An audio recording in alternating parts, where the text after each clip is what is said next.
Welcome to Blessed and Boys, a podcast that's about to shuck around and find out. We're one Saints fan and one Cowboys fan, one fan of who dat and one fan of dat win. We're here to give weekly takes, game recaps, bad betting picks, game previews, and the occasional Seinfeld reference. All right. This week's patron saint / cowboy is linebacker Dave Simmons. Simmons was born in Elizabethtown, Kentucky. However, he attended Stephen F. Austin High School in El Paso, Texas, where he played as a fullback. He would accept a football scholarship from Georgia Tech, where he played as center and linebacker. He was selected in the second round, 26th overall. So just think about that for a second, boys and girls. The 26th pick was in the second round back in 1965. He was selected by this a long time ago. Selected by the then St. Louis Cardinals. He was also selected by the Buffalo Bills in the fifth round, 40th overall in the 1965 AFL draft. He would be a backup linebacker and play on special teams for the Bills, that is. In 1966, he would injure his ribs while playing against the Dallas Cowboys in the sixth game of the season and was placed on IR. 1967 expansion draft. He is selected by the New Orleans Saints. He was part of the franchise's inaugural season. He played in 11 games. On August 15, 1968, he is traded to the Dallas Cowboys in exchange for a fourth-round draft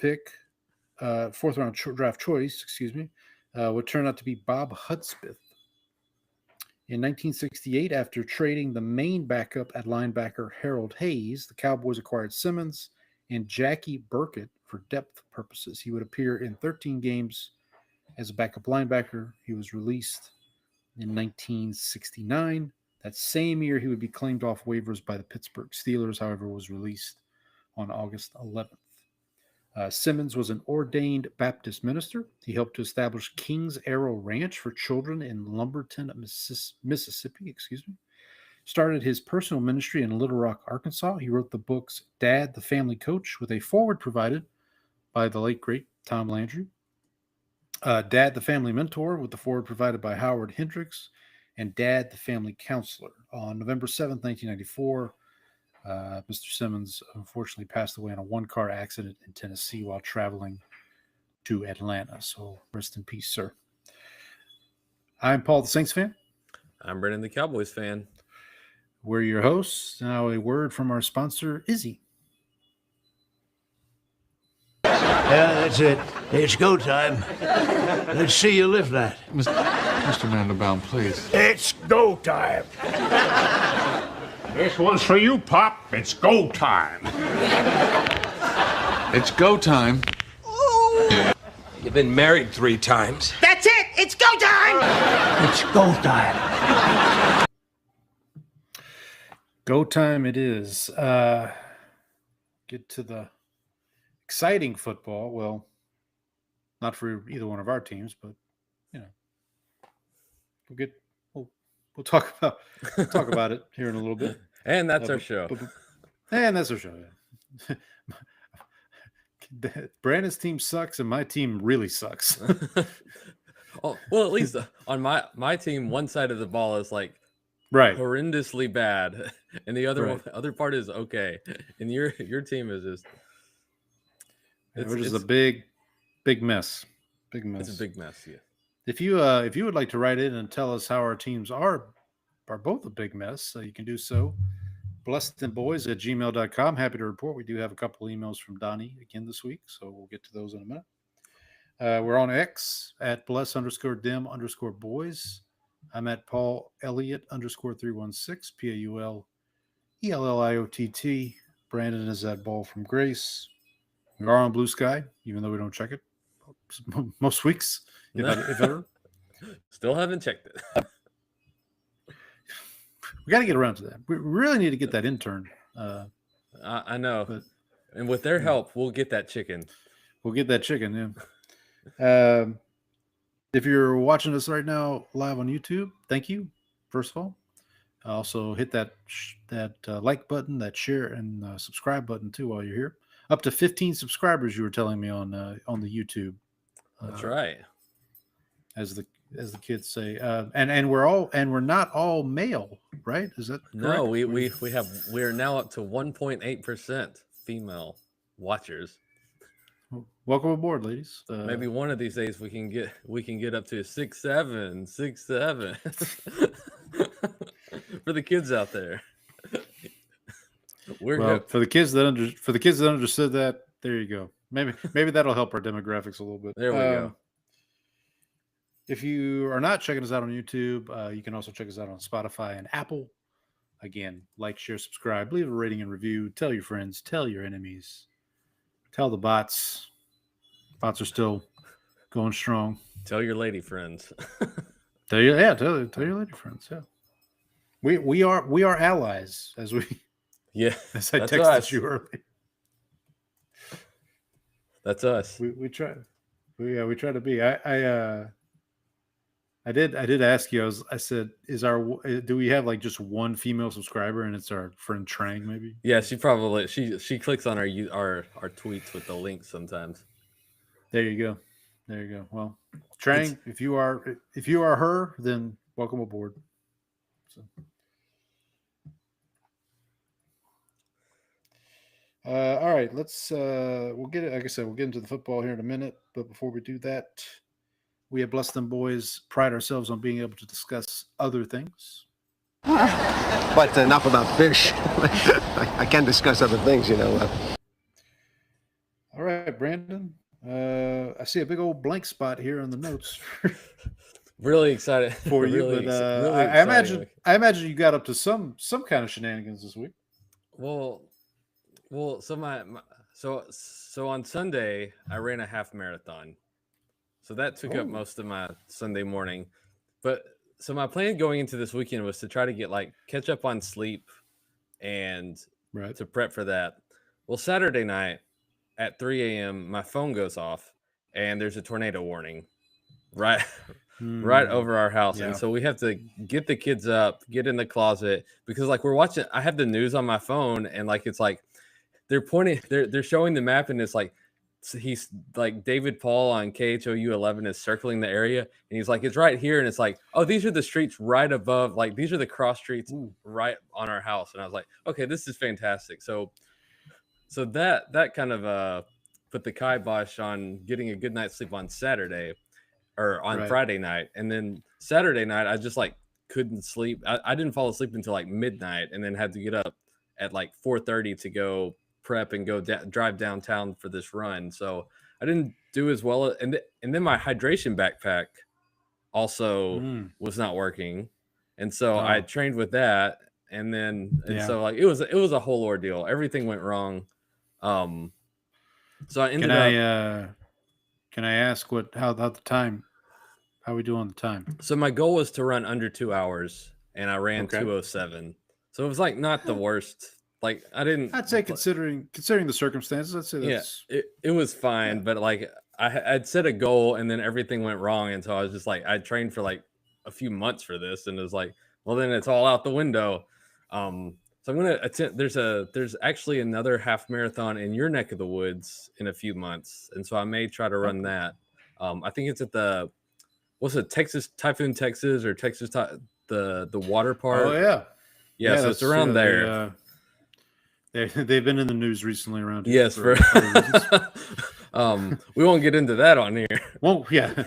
If I would, for those not in our area, you can just Google Typhoon, Texas, and I'm sure you'll be provided with something will come up. Some news, yeah. Funny enough, speaking of allies, right? Yeah. One of the representatives of that group that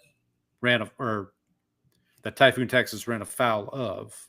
I went to school with her. Oh, really? At Northwestern State. Yeah, because I follow her on Facebook, and she posts all this stuff, and then that's how I first learned about the whole ordeal. Whole shindig or whole ordeal. The whole ordeal. So I just just glad everybody's okay. Like Yeah. everybody's good.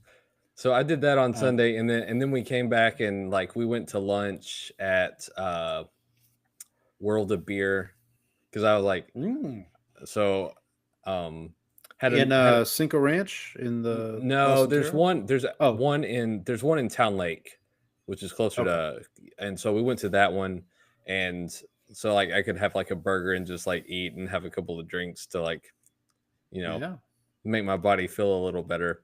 And then I came home and promptly took a nap. So a lot of my did you sleep? Did you sleep through the Cowboys game? I did not. I wish I had. Well, fair enough. So that's a shame. Yeah, it's a shame. So that was basically my weekend. I did watch I watched one more episode of El Gato Pardo, so I've got 2 left in that. So I'm through 4 out of the 6 episodes.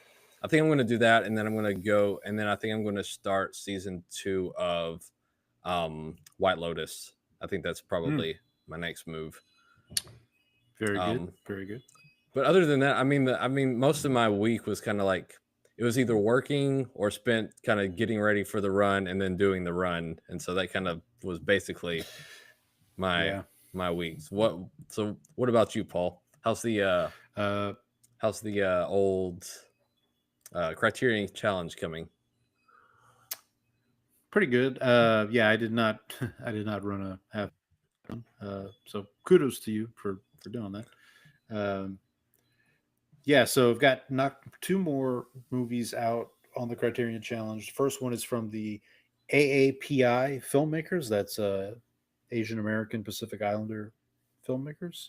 And I watched a movie called Okja, which is by a director that I've mentioned on the show a few times, Bong Joon-ho, who is the director of Parasite, Snowpiercer, Mickey 17, which I've talked about a couple weeks ago. If you split this in half, it's what I say sometimes while watching the Grizzlies. Okay, Ja. Okay, Ja. There you go. You never miss. It's unreal. It's uncanny. But Okja is a story of a young girl whose she lives with her grandfather. They are given what's called a super piglet from this American company that basically they've bred and designed these piglets basically to raise and then use for what you use pigs for, basically. So by super piglet, it's not like the Winnie the Pooh character. No. Superpower. No. It's a large pig. But what they do is they send one of these super piglets to 26 different countries, and then they're going to have this big conference after 10 years, and they will pick the winner. But it's all really just a show because they just want these families to raise these piglets, so then they'll bring them back and then just do what you would imagine they would do with pigs So when the American company, which the representatives are played by Tilda Swinton and Jake Gyllenhaal. Jake Gyllenhaal is like out of his mind in this movie, which he's usually out of his mind anyway, but like even more so. He kind of gives me the vibe of like not quite Robert Downey Jr. in Tropic Thunder, like not quite that chaotic, but like he's on that trajectory, like he's on that wavelength. And then Tilda Swinton plays twin sisters who are the co-CEOs of this company, of this American company. So she was like Michael B. Jordan in Sinners. Yeah, exactly. Or Lindsay Lohan in Freaky Friday. No. Parent Trap. Parent Trap. Yeah. Sorry. So I should mention we watched both of those movies. My kids there you go. put those on, which I had never seen either one of them. So I should add that was part of the watch list for this weekend.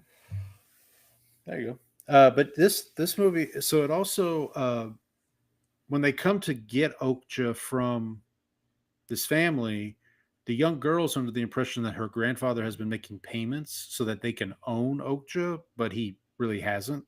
So they take Okja away, and she goes after him. She wants to rescue him. Meanwhile, there's a American Liberation or Animal Liberation Foundation that wants to, free Okja for their reasons, because they are against the slaying of animals for, So it's PETA. that. It's PETA. Basically. And that group led by Paul Dano, who you might know from, from There Will Be Blood. Speaking of playing twins, he played Eli and I forget what the brother's name, Sunday, in There Will Be Blood. And then also Stephen Yeun, who was in The Walking Dead. People might remember him mostly from The Walking Dead. He played Glenn. But I know the name. I know the name of that character. Yeah. So they they're kind of the leaders of this group. And there's also a pretty good performance from Giancarlo Esposito, who people remember as Gus Fring from Breaking Bad. He's in this movie as well. All in all, it's a very good movie. It's not Parasite. It's not quite there, but it's a very solid movie. If you have a chance, it's on Netflix right now. So if you have Netflix, I would recommend you checking it out. There are some subtitles because obviously the little girl and her grandfather are Korean. So there is a part of the movie that takes place in Korea, but then there is also part of the movie that takes place in America. And obviously Tilda Swinton and Jake Gyllenhaal. It's kind of funny because they speak to the little girl, the Korean girl, in English, and they just kind of assume she can understand. It's really weird. Or they have a translator there, but they don't always use the it's kind of odd. But anyway, there wasn't a spider weaving words into a web to save the no. There's no Charlotte character that I can remember. Some pig. That'll do, pig. That'll do. And then the next category here is watch a film shorter than 80 minutes. I watched a movie. This is called Bang the Drum Slowly. Now, just so folks don't get this confused, Robert De Niro was in a movie called Bang the Drum Slowly. This is not that. This is a Paul Newman. So it was part of what was called the U.S. Steel Hour. So back in the 50s, they'd have these hour-long television programs where it was a movie of the week, right? It was so that's what this is. You can find it on YouTube if you just Google or you search Bang the Drum Slowly, 1956, I believe was the year it came out. But anyway, so it's almost like they recorded a play, like a production of a play, because that's really what it is. And it stars Paul Newman. He's a very young Paul Newman. I honestly don't recognize any of the other actors, but Newman's very good in it. But if you watch the what I watched, you also get these commercials, these 1950s commercials, for U.S. Steel. So it's kind of an interesting slice of life from back in those days. But yeah, it was. So if you don't know the story of Bang the Drum Slowly, basically, it's a fictional baseball team. Paul Newman is a pitcher. He befriends a catcher. The catcher, and I apologize, I don't remember the character names, but the catcher ends up having, and in the De Niro movie, De Niro plays the catcher, but the catcher ends up contracting some kind of disease where it's almost like Brian's song. If you've ever I was going to say that this sounds like Brian. Yeah. It's kind of like that, but for baseball. They should have someone needs to do a parody of this called "Bang the Trash Can Slowly." And it's like an ash. That's just it's like an Astro. That's low hanging fruit. No, I know that's what I'm here for. Is the low hanging fruit. I'll just move on. So those two more knocked out. I will tell you.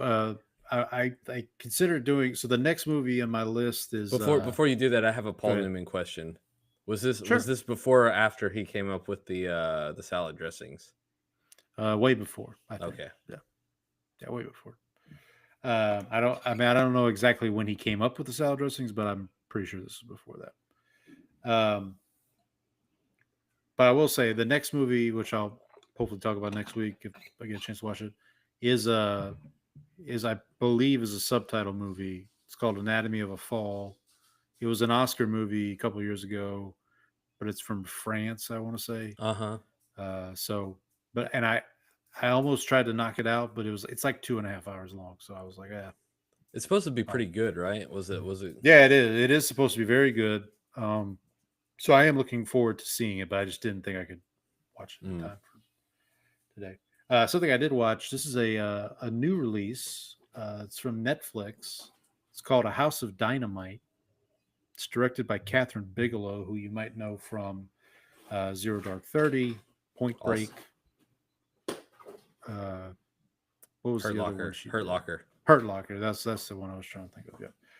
So this is it was released directly on Netflix. I think they had a limited release in theaters, but it stars Rebecca Ferguson, Idris Elba, excuse me, a couple other folks you might recognize. But basically, it is what would happen if there is a pending nuclear attack on the United States. So basically, like, I don't want to give too much away about the movie, but basically they find out that there's nuclear weapons been launched at the United States and they got to stop it. But all these folks are government employees, like Rebecca Ferguson is. And the way it's told is I kind of like the way they told the story. Again, I don't want to speak too much about it because I think people should check it out. Again, it's on Netflix. It's not too long. I want to say it's maybe not even 2 hours. Oh, nice. Think about it. So it's pretty quick, and it's got some really good performances. Like I said, Rebecca Ferguson, who you may know from Mission Impossible. She was in some of the more recent Mission Impossibles. Idris Elba, obviously from you would know from The Office. The Office, of course, or The Wire, if you're so inclined. And then Tracy Letts is also, he plays a key role. I'm trying to think what you might know. Hey, actually, Tracy Letts was in Seinfeld. He is in the strike episode, which is, of course, the Festivus episode, when Elaine goes to the track, because she's given that number as a fake number. Remember the guy, the first guy that's like, oh, so you're Elaine Bennis. We got a lot of calls from you. That's Tracy Letts. Gotcha. He is married also to Carrie Coon, who you might know from The Leftovers. Yeah. The Gilded Age, I think, is what she's on now. She was in a couple of the Marvel movies. She's in Widows, so a movie I saw for the first time recently. I talked about on the show. But anyway, House of Dynamite, I recommend it. I don't know if it'll be for everyone, but what was your Letterboxd rating on it? I think I gave it 4 stars, 4 out of 5. It felt pretty good about it. There is, I will say, now if you go read my Letterboxd review, I'll give away the song, but I won't give it away here. But there is a very gratuitous needle drop that I am not mad at whatsoever, and you will know it when it happens. It's pretty far into the movie, but it's just like it happens, and I just started chuckling because I was like, of course they're playing this song like at this point. But it's the end of the world as we know it by REM, is it? No. Okay. No. It's not that. But it is what's the word I'm looking for? It is, you'll like I said, you'll know when you hear it. It's not on the nose, but it's not too far off. So it's not like 1999, basically. Right. It's not on the nose, but it's still on the face, if that makes sense. It's on the nostril. It's on the nostril. Yeah. It's a scratch. It's a scratch, not a pig. Not a pig. I was gonna say, so I don't know if have you seen the previews for. I haven't been able to like sneak over to the theater like for one of my like late night excursions. Recently, so I'm gonna try to do that soon. But the movie I think I'm gonna try to go see. Have you seen previews for Begonia? I have.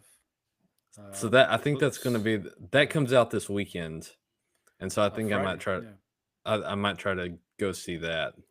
Yeah, that one's on. So the director of that movie, if I remember correctly, is the same person who directed Poor Things from a couple of Yes, years ago. which I still haven't Uh, seen, but like have I meant haven't to seen it see. either. I don't think I've seen any of his films, Yorgos Lanthimos.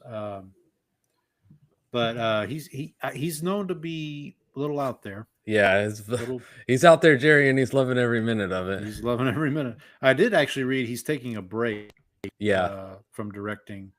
I think he did this. He did this movie. He did Poor Things before this, and I forget what the movie was before Poor Things. But he basically was like, "Yeah, I just need to take a so Emma break." Stone is finally available to shoot someone else's Right, movies. right. And it's, I mean, she's phenomenal. She's a great actress. Yeah. What was she in? She was in something that I saw recently, and I was like, "Oh man, she's really good." In that. I have to go back and look. Go look at her IMDb. Yeah. Now this next movie, this is an older movie. It's from like 2006 that I saw in college, or not too long after college. It stars Denzel Washington. It's based in New Orleans. It's called Deja Vu. So this And- movie, so this movie was Deja Vu. This movie was Deja Vu. Do you? So And I do you- remember. Do you know what Deja Vu means in French? Actually, no. It means already The lit- seen. It means already seen. Yeah, okay. so That's so it's the literal translation. translation. Yes.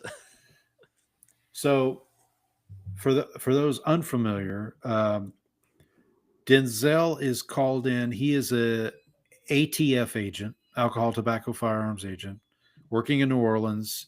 There is a ship that gets blown up it's like a terrorist attack. Uh-huh. Denzel is called in to investigate this terrorist attack.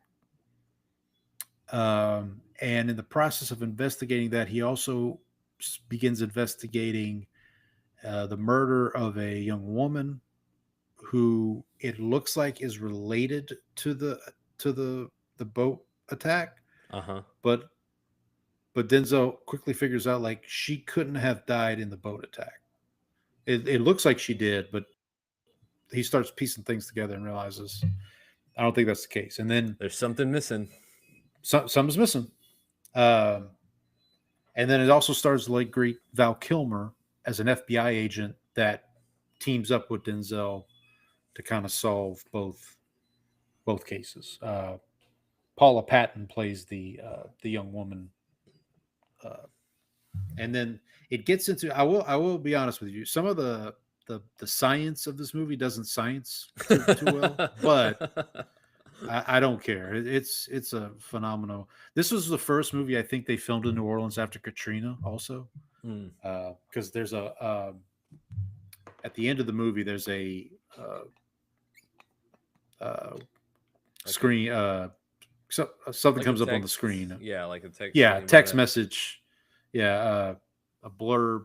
I'll just say on the screen about to the city of New Orleans and their fortitude and yada yada yada. And so, but yeah, it's really good. If you are a Denzel fan, I definitely recommend checking it out for sure. And the other thing I'll just mention, I don't have it on. Excuse me, on the list, but a really cool movie that I saw that I've been wanting to see for a while, and it's on Tubi right now, is Bullet. Have you heard of Bullet?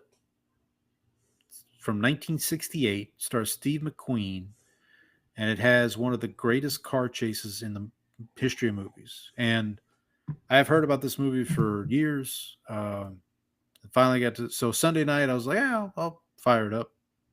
Saw it was on TV, fired up, and I was kind of tired. And you know how like you watch something and you're tired, you're like, yeah, it's okay. So I was like, let me give it another go when I'm not Awake. yeah, when I'm more cognizant. And yeah, man, it's just a really cool movie. It's again Steve McQueen, who was like, this is like his movie. This is like the movie that made him a big star. He's a detective. He's not a detective. He's a cop who is assigned to guard a state's witness, but something goes wrong. The state's witness gets killed, and then the queen has to figure out what happened. Yeah. And so just a very, very cool movie. Also in the movie is Robert Duvall, kind of one of his first. This is like pre-Godfather Robert Duvall. I mean, he looks like Robert Duvall. Like, he always looked like Robert Duvall, but like it's a little bit of a smaller role for him, but still pretty good. But yeah, I think that's about it. Trying to think if there's anything else that I watched. Oh, I did watch a little more of Mindhunter on Netflix too. That's okay. I was happy to see. Yeah, it's good. So I was happy to see that the lead female actor is a woman named Anna Torv, who you may know from the show called Fringe that was on Fox. I remember the show, but I never actually watched it. So when she first showed up, I was like, man, that looks like she looks really familiar. Like, why do I? And when I IMDb'd it, and it was like, oh yeah, it's the lady from Fringe, and I hadn't really seen her in. She did Fringe, and then she hadn't really done a lot of movies. Like, she just does TV shows, which is fine. Nothing wrong with that. Right. Not that there's anything wrong. Wrong with that. But yeah, no, it's great. It's a good. If you're a David Fincher fan, I'll say this: if you like David Fincher movies like Seven, Zodiac, those kind of films, I would definitely check out Mindhunter. He does direct, I think, the first 2 episodes of season 1. Oh, really? Yeah, and so he kind of lays the groundwork for the show, and then I think he produces. Oh, okay. The entirety, but yeah, it's worth checking out if you're into that kind of I won't say seedy, but like kind of gritty crime sort of procedural crime. Yeah. Right. So, all right, I think I've talked long enough about all that. Anything else before we transition here? I think we can get it on to the college football. Yeah, let's do that. Buddy, I had a bounce back week for me. I was back to even Steven. You were back to even Steven. I was 7-3 week 9, 58-32 overall. I do believe I am 44th in the ESPN.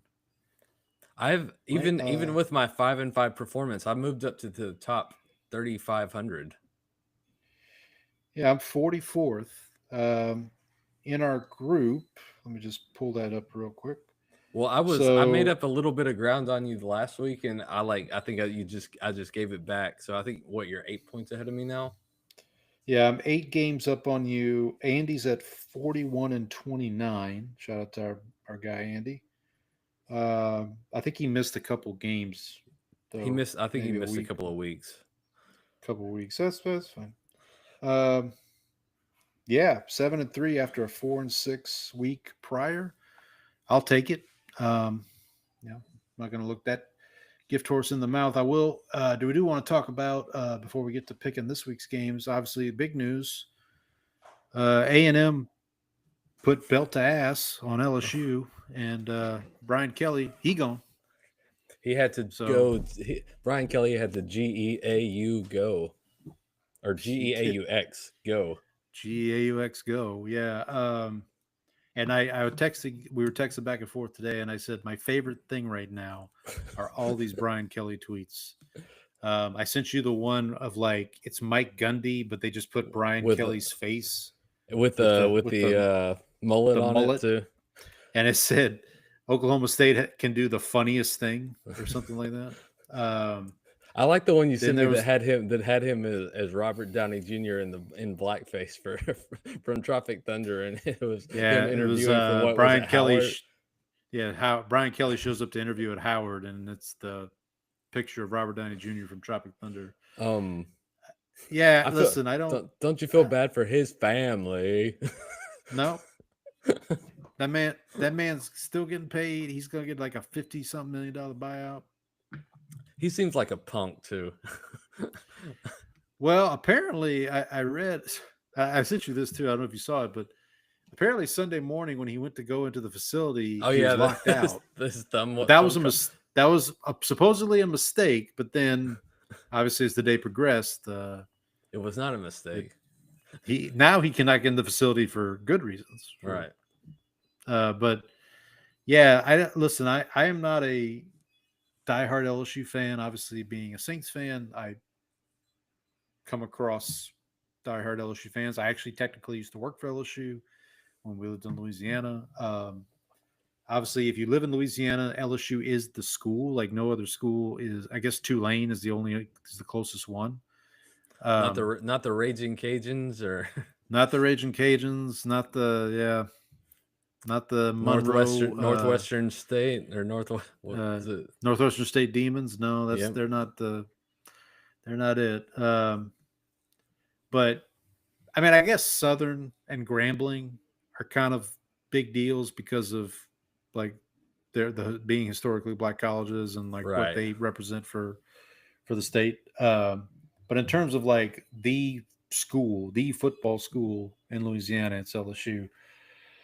Don't know what they're going to do at head coach. I did hear, I think the betting favorite is the Tulane coach right now, which I guess would be interesting. I also saw Brian Ferentz, who is Kirk Ferentz's son, the head coach at Iowa. He is right now like at Fresno State as like a receivers coach. The other name I saw just within the last couple hours was Dan Mullen, which would make sense. Okay. Former SEC coach. He's now at UNLV. He's turned that program around a good bit. That one would actually make some sense. I mean, obviously, there's always you can try to call Nick Saban and get him out of retirement, I guess. But come back to LSU. To come back to LSU, finish what you started. What about Ed Orgeron's? What's that guy up to these days? So I did see something where like apparently Ed Orgeron would want the job at Oregon State. Did you see this? Orgeron State. I was like, no, he just heard the mascot was beavers and he just got excited. He got the wrong idea. No. But yeah, it'll be interesting to see. I mean, the entire coaching carousel in college football is going to be interesting to see. It's going to be pretty wild. Your team might be looking for a new head coach come next season. The Titans can pay that buyout for us, so we don't have to. I mean, they might. I mean, who knows? I mean, listen, if you are, I think I heard Rich Eisen say this. It's like if you're a team with a young quarterback, the NFL team with a young quarterback, you got to at least make the call and be like, hey, like at least see if he's interested. Well, did you see? I saw that somebody posted like their difference in salary right now. So like Sark's salary right now is like $10 million, and the guy who just got Brian Callahan who just got fired. Yeah, his salary is like $3 million. So it's like you're gonna need to step up. You're gonna need to up the payday a little bit for. Yeah, I don't know. I mean, I'm trying to think in Titans. Oilers, I guess, / Titans history. I mean, the most successful coach is Jeff Fisher, right? I know that's a really high bar to clear there, right? And I don't know how much. I mean, but he was a coach. What about? I mean, Bum. Well, Vrabel, yeah. Well, what about Bum Phillips? Well, and Bum, yeah, back in the day. If we go all the way back to, if we go to Oilers history, then the Oiler days. But I was trying to think like who had been the highest paid coach in franchise history. It probably was Vrabel. I'm guessing was making a little more than what Callahan. Got to be making more than Callahan. Got to be. I'm sure Titans fans are still not too happy about Vrabel leaving, but But I mean, I just want to mention like A&M, number 3 in the country. They're 7-0 now. I know it pains a Longhorn like yourself, but they ain't played nobody. There it is. I was waiting for it. Do they play the Longhorns this year? Well, they play every year. It'll be the Okay, day so after the day after the weekend after so Thanksgiving. they're back. They're back to that. Okay. Yep. Good. I don't know. I don't have A&M schedule in front of me, but I'm guessing it gets a little tougher maybe down the stretch. I also want to give a shout out to Vanderbilt winning, beating Missouri, and probably the best game of Saturday, honestly. Which game? Vanderbilt and Missouri. Now Vanderbilt has a tougher schedule. They have the Longhorns coming up this week in Austin. Yeah, that's a tough one. Well, I mean, they keep finding ways to win somehow. They do. Somebody, I forget who it was. I heard somebody, they kind of were going through Vandy's schedule, and it's like if they can get by Texas, then basically their last test would be Tennessee, their last game. And so, I mean, if not now, when is kind of the thing for Vandy. Like if you're ever going to be a legitimate, playoff threat, team, playoff team, this would be the year to do it. I haven't heard your guy Skip Bayless talking about Vandy. He is a Vandy alum. Maybe he doesn't want to jinx him. But well, I wish you would shut up about the Cowboys then. Well, fair enough. I knew I would not regret bringing him up. Okay. Thanks, Paul. You want to pick some games here? Oh, sure. Before we do that real quick, do you know what the college game day game of the week is? Don't look it up if you don't know it. No, I feel like someone mentioned it on a show, but I don't remember it right now. All right. It is one of the games we're about to pick. Okay. So if you haven't guessed it by the time we get to it, I will let you know. Hold on. I can tell you the game it's not. It's not It's not Penn. It's not Florida, Georgia? No. It is not Penn State at Ohio State. We'll start with that one here. This game looked a lot better 2 months ago. Yes. Maybe somebody posted this today. I just saw it about back in August. Like if you looked at this lineup for this weekend, are they going to August, Utah? Are they going to Utah? Yeah, Cincinnati, Utah. Because Cincinnati 7-1, Utah is 6-2. And that game does not kick off until 9:00 Central Time. Oh my gosh, I won't be. So no way. So they're doing game day in the morning. So if God bless whoever goes to game day, and because that's going to be, I mean, game day starts here at 8:00. So in Utah it's 7, right? They're Mountain Time? Yeah. Yeah. I think I'm so it's 7:00 there.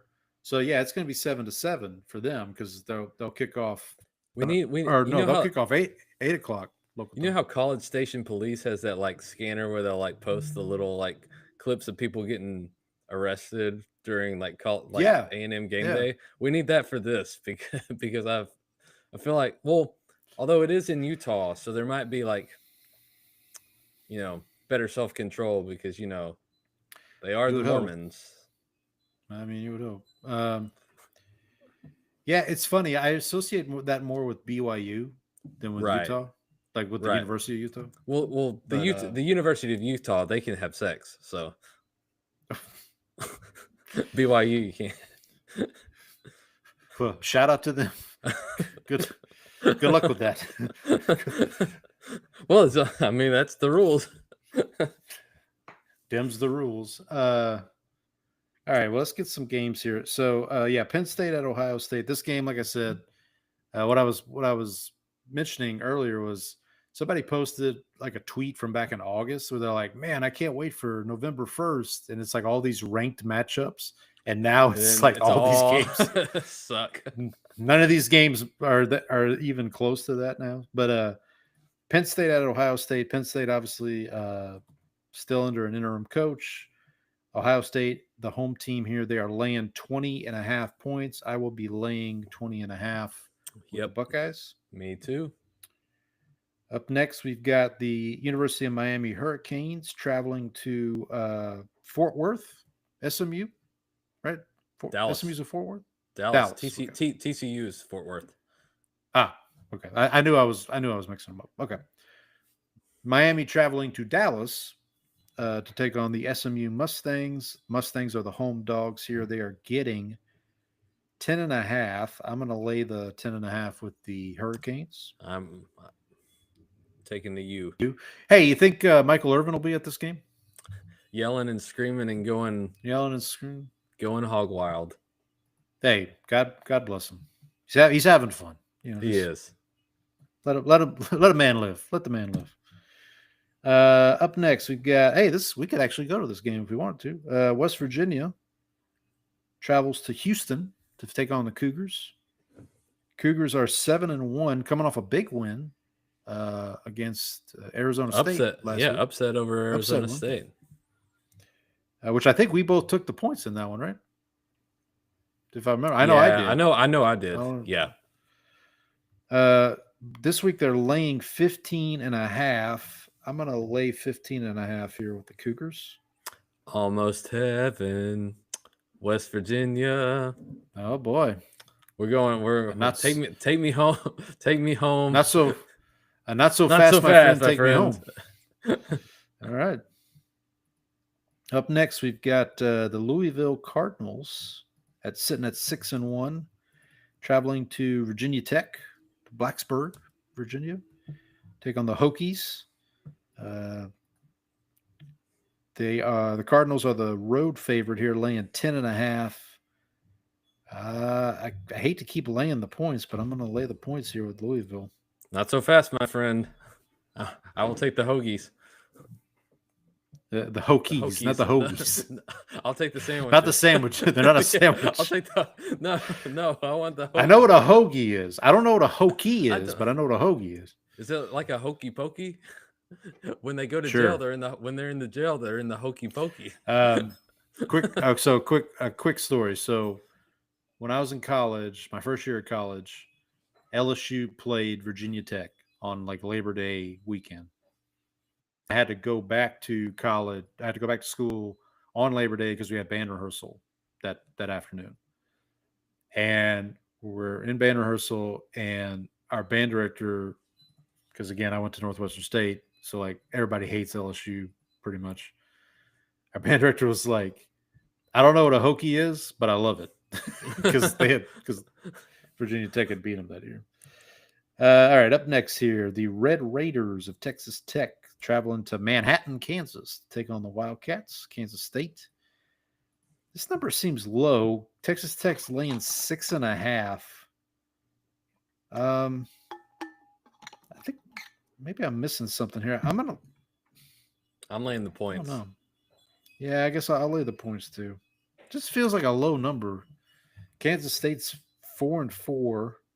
You don't just roll into Manhattan, Kansas, and get a win, Paul. That's true. We don't disrespect Darren Sproles' alma mater and just And you know who else's alma mater? Michael Newman. Bishop.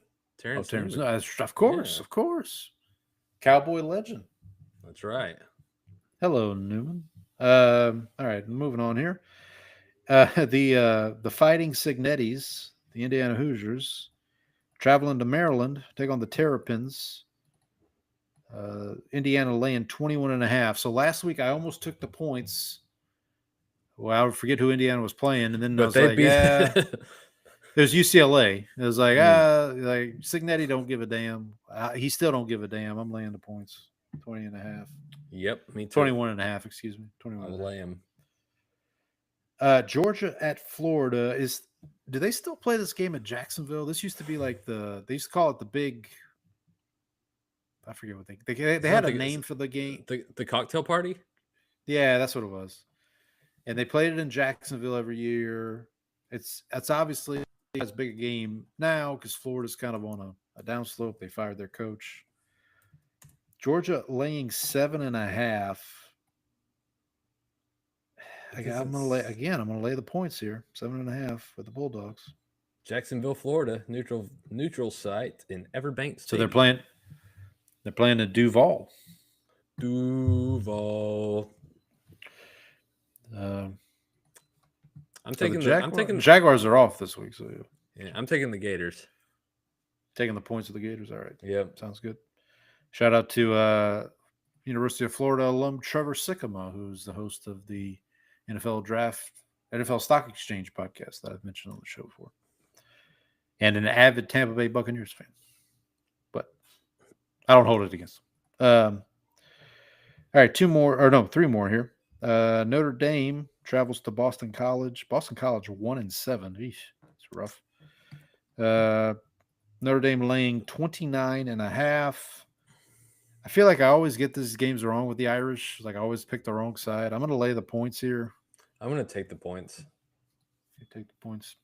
I got to say, so I was mad because like I took the on the Wisconsin Oregon game. I laid the points, and like later I was like listening to a podcast, and he was saying like I think the line was like 33, and like it got bet down to 31, and I actually took Wisconsin plus the 31 like on actual money, and I meant to switch my pick and I forgot to, and like then so that one would have but you had to sweat that one out. I remember having to sweat that one out because I laid the points with Oregon too, and it was like they were kind of keeping like Wisconsin, like there was no chance for Wisconsin to win, but it was like, okay, Oregon, you gonna score a few more points here? Or are you gonna like? Yeah, then they were not scoring a few more. They ended up not. You gonna help me out here? All right, two more games here. SEC matchup here. South Carolina travels to Oxford, Mississippi, take on the 7-1 Ole Miss Rebels. Rebels laying 14.5. Another coach that's been linked to LSU, Lane Kiffin.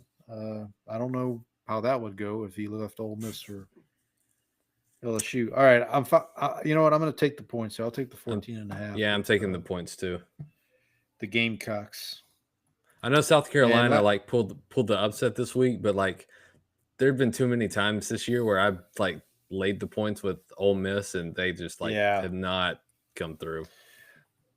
Yeah, and Kiffin strikes me as the kind this might have even happened, but like he strikes me as the kind of guy if you told him like, yeah, you won but you didn't cover, he'd be like, yeah, okay, whatever. Okay. Although he did apologize he apologized to the bettors after the Kentucky game. That's what it was. That's what I'm thinking of. Yeah, well, I guess what I mean to say is he seems like the kind of guy who is aware. He is very of the aware. Spreads. Yes, I am aware. Knows what's up. Now. Listen, FBI, if you're listening in, I'm not saying Lane Kiffin is Terry Rozier. He's not point we're shaving. We're not doing that. We're not accusing him of that. We're just, we're just having some fun here. Last but not least, the game day game of the week, number 17, Cincinnati, to number 24, Utah. University of Utah's in Salt Lake City. Sure. I know BYU's in Provo. I was going to say one of them's in the cheese place, right? Provolone. Right. Yeah, exactly. Cincinnati is getting 7.5. They are 7-1. Utah 6-2. Salt Lake City. That is correct. I'll take the points with the Bearcats here. I'm going to lay them with the Utah University that has sex.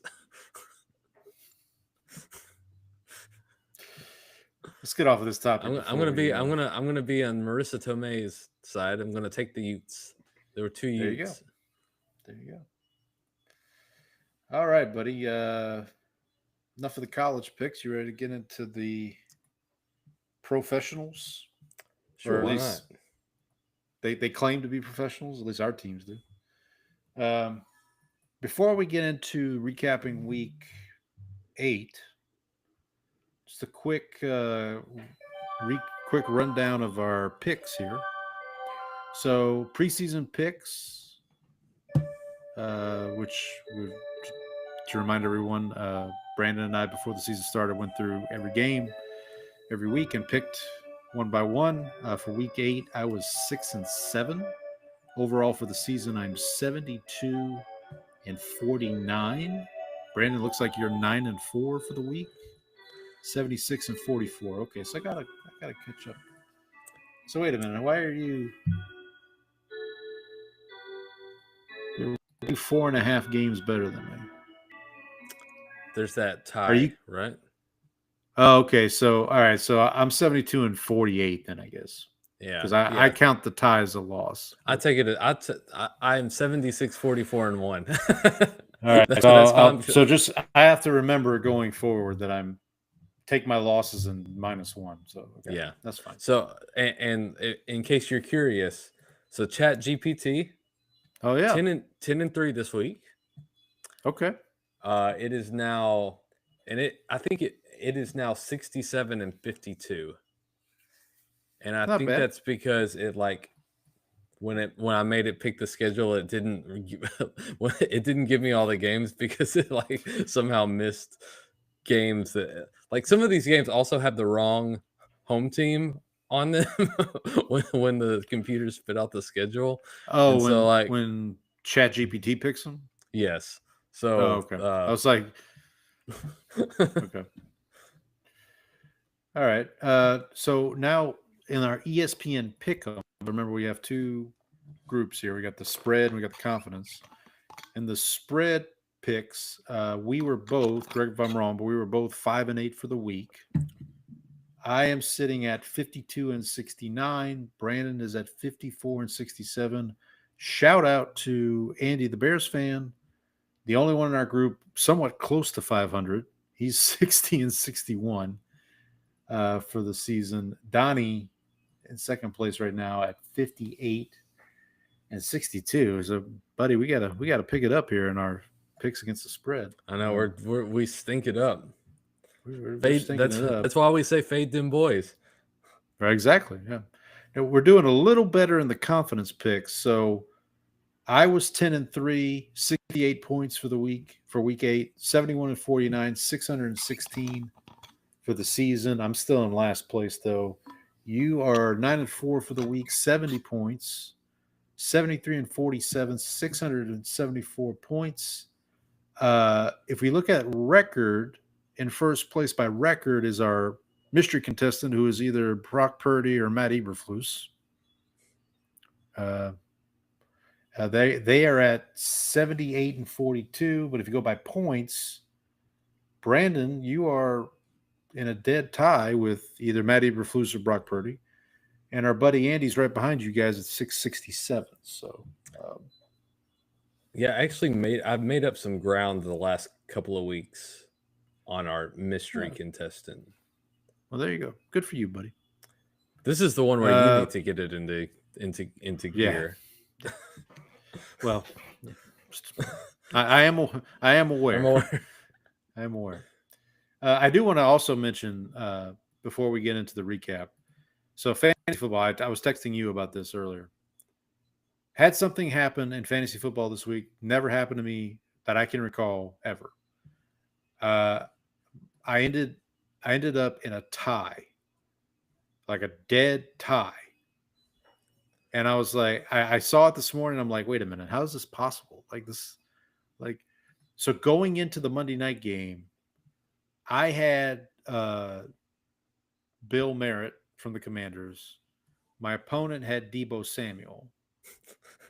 And neither one of them were very good. Right. And we were obviously close going in. And I kept checking it. I was checking more my fantasy than I was the actual game, but I kept checking it during the night, and like it was like, okay, it would kind of go back and forth. And then I woke up this morning and I'm like, wait, what? How did and then I thought, for some reason, I thought ESPN would break it. Like they had a tiebreaker. Like if that happens, you just go by. But nope. You just tie. You just tie. So I am now, I think 5-2-1 on the season in fantasy. So, but I've only won like one game in the last 4 weeks now. So not ideal.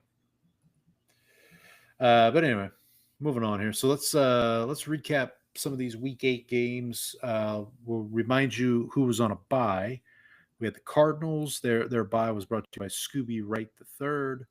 The Lions, their bye was brought to you by Dick Booth. The Jaguars bye week was brought to you by John Broussard. The Raiders bye week brought to you by Napoleon Kaufman. Rams bye week brought to you by Brock Berlin. And finally, the Seahawks bye week, shout out to our good friend Trang, brought to you by Cam Chancellor.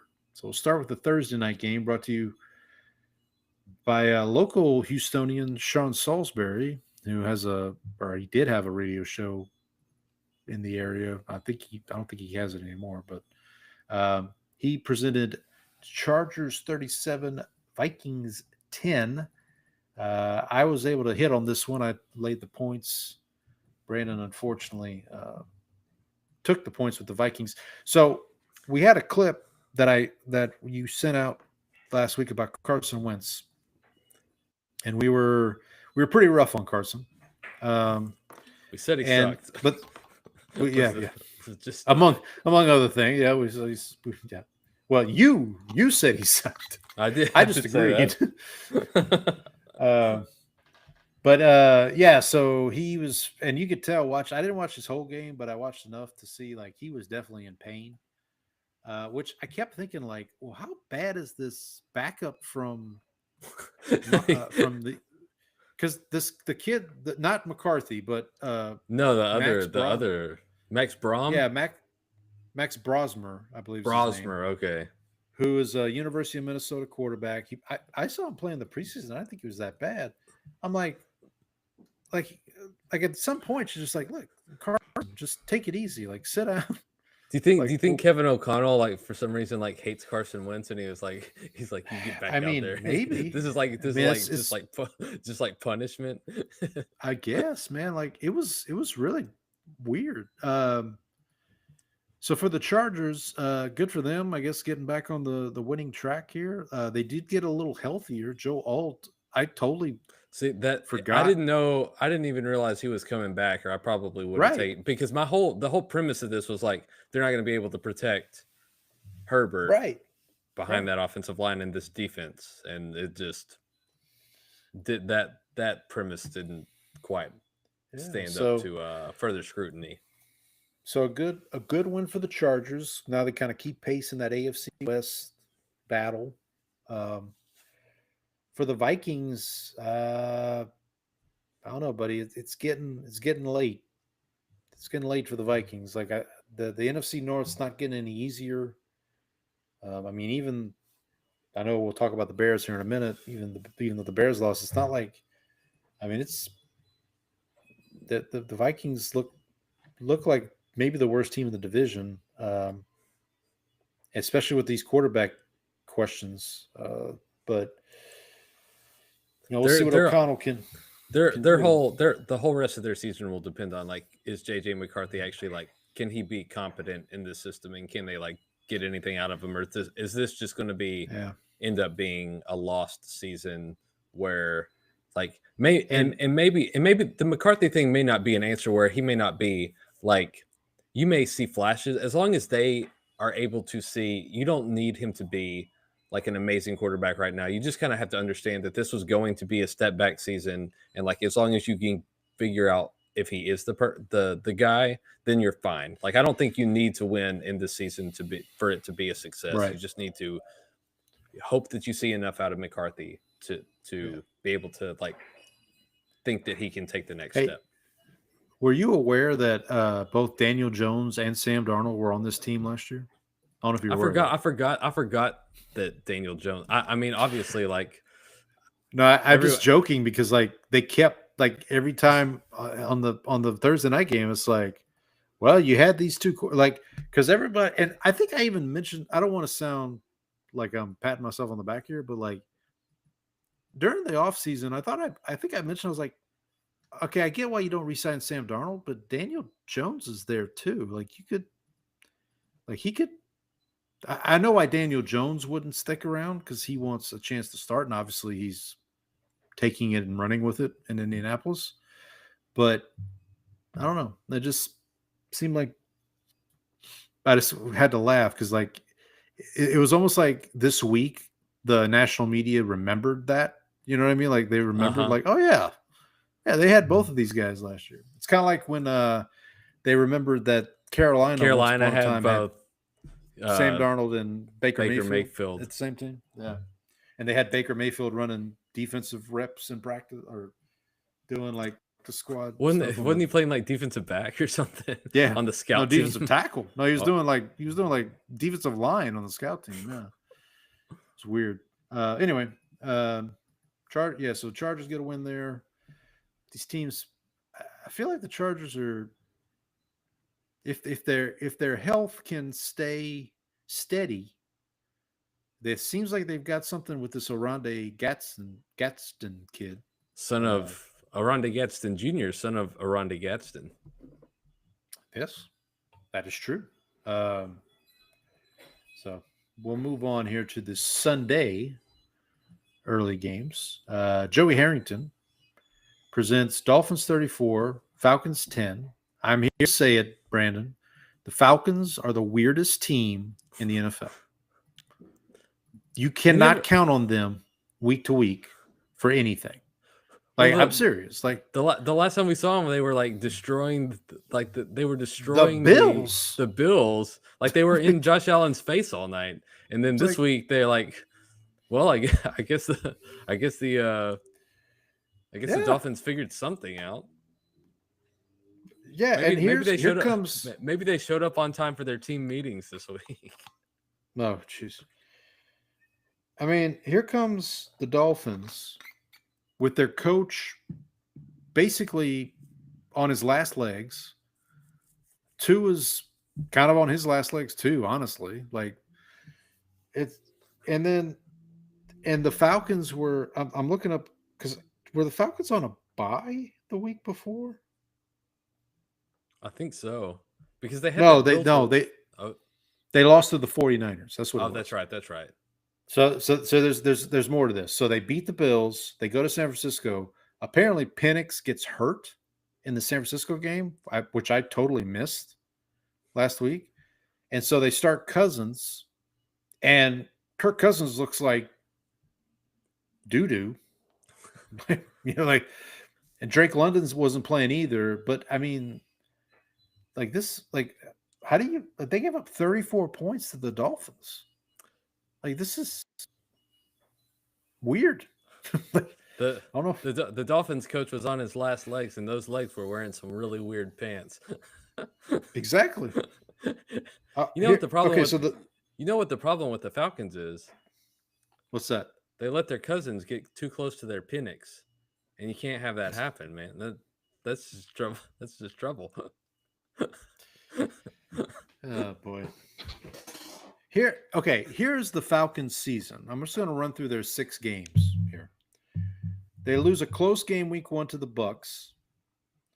They beat the Vikings pretty good in week 2. They get shut out by the Carolina Panthers week 3. They beat Commanders in a close game week 4. And that was without Mariota, right? That was with Mariota. Starting, right? Yeah, that was the Mariota game. They have a bye week. They beat the Bills on that Monday night. They lose to San Francisco, where San Francisco is playing with like Mac Jones and prayers. Like that's basically and Christian McCaffrey. Like that's basically what they got. Well, that's where the prayers came from Christian. That's where the prayers came from. They lose to them, and then this game here, they lose to the Dolphins, and now we'll talk about this in a little bit. But they're going to go to New England this week. They're going to be underdogs at New England. New England's on a roll, and would it shock me if the Falcons beat the Patriots? No, because that's just how this. Would it shock you season's if going? The Falcons had a huge lead, like 25 points, and then suddenly collapsed and blew it? I totally forget. This is the 28-3. This is the 28-3. 28-3 game, which is also a Dick Shiner game. It is. I don't think that's who I think we've used. I think we used Mr. Yeah, Richard we've Shiner already before. used them this year. But we don't want to spoil that. That's coming up. That's coming down the road. We both took the Falcons here, and we both regret it. Listen, for the Dolphins, I don't think this is a turnaround in your season game, but yeah, hey, they got to win. They can feel good about themselves for a week. Mrs. Crippen is feeling a lot better about her team this week. Yeah, shout out to Mrs. Crippen. Hopefully she's doing well. I forgot we need to reach out to Miss Crippen. We didn't. We do. See if she's available. See if she's available to chat. All right, let's move on here, Mr. So we talked about the Chargers earlier. Their coach Jim Harbaugh presents Ravens 30, Bears 16. We both took the points with the Bears and regret it. So this is also kind of a weird thing. I think when we spoke last week, we were both under the impression that Lamar was going to start. Yeah, right? Uh-huh. Yep. Then Sunday comes around, or actually, I guess Saturday. It was Friday, Saturday. Friday, Saturday comes around, and it's like, nope, it's going to be Snoop Huntley. And we're like, wait a minute, what? Yeah, and then the whole injury designation thing, they're going to get they might lose a draft pick over this because like that, those rules aren't new. Like, explain to me as best you can what happened. So the way the way I understand it is they were showing Lamar as a full participant, even though he was technically limited because he was doing scout team reps. So he was not taking first team reps, and so that designation as a full participant would lead you to believe that he is starting. He's going to start. He's going to play. Yeah. But if he was actually doing scout team reps, that's not being a full participant. And so they were, and so like they were basically like, and that fudging the injury report, I guess. Yeah, and that jeopardizes the integrity of the game because the Bears could be preparing for. Well, it jeopardizes that. So that's going to be my next question. Is like, are they in trouble because they mess with the gambling population, or are they in trouble because I think it's a little bit of both, but I think the thing is like these rules have been in place for a long time. They should know how the rules work, and they broke the rules, and so therefore like, well, and with what's going on in the NBA right now, I'm sure the NFL is very cognizant of how this could look. Yes, exactly. Like if because when we picked the game last week, the spread was 6.5, the number we had. So we took the Bears plus 6.5. I think I kind of thought, well, even if Lamar plays, he might be rusty. The Bears are they're 1-4 in a row. Yada yada yada. Well, and then I think the other thing was the injuries along the defensive side of the ball for the Ravens. Like they got some people back. They did get some people back, but still, you thought that like the Bears would be able to like take advantage of that, and they were not. That's the other thing. I was like, well, DeAndre Swift's going to have a hell of a game. Wasn't the case, or maybe I honestly didn't check in on this game too much, but I did check in on it enough to see Caleb. I don't see it, buddy. Like it's. Yeah, I'm not saying I'm not going to use the B word, but like Dolly Parton. I mean, get a good look, Costanza. But like it's becoming. So I was messaging our friend Andy, and we were talking a little bit, and I said, what was Caleb's best game this year? And he said, well, it was against Cowboys. And I said, oh, yeah, that's right. You throw that one out. Well, and that's what I said. I told him, I said, Brandon said, I got to throw that out because, yeah, that was right. It was the one time Eberflus actually developed Caleb Williams. Exactly. Yeah. And I mean, we made Russell Wilson look good. Russell Wilson threw for 375 yards against our defense. I forgot about that, man. And I'm going to have the same message for Donnie. I don't know if Donnie is already aware of this, but he should not be drawing any conclusions about Bo Nix from this game. I did pass that along to Let me throw some cold water on you, buddy. Yeah. Well, so for the Ravens, though, before we move on, I mentioned last week, I believe the Ravens could still make the playoffs. Kind of starts here. We'll talk about Pittsburgh later, but like feels like they're going in opposite directions. They're going to meet in week 12, I think, is when they first meet each other. So be very interesting to see when we get to that first matchup of Ravens and Steelers where they are records wise. So for the Bears, I don't know, man. The Caleb thing's fascinating to me. Like yeah, how I think you and I are both kind of on the same page with Caleb that we're you need to do it a little more consistently for me before I actually start believing that you're actually going to make absolutely. it. So Because honestly, like I hate saying it, but Dennis Allen's got that defense playing pretty well. I mean, I know they gave up 30 in this game, but like they were taking the ball away. I mean, they were doing, and again, I don't have the stats in front of me for this game, so I could be way off on what happened this game. But like that 4-game winning streak, that defense was playing really well. They're running the ball well. This might have just been a case where this game got away from them and they just couldn't. Yeah, we need an Andy report for this one. We might.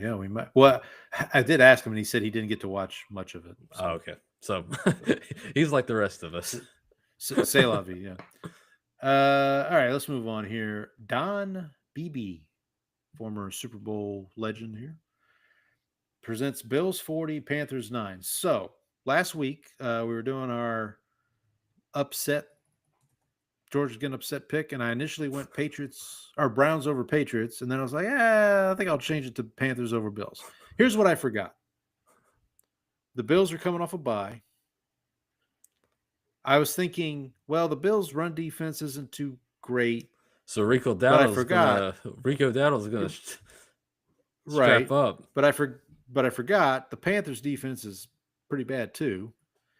Our guy Ed Oliver was back, but then he got hurt again. Looks like he might not be out for the season now. He's got, I think it's a torn bicep is what he got in this game.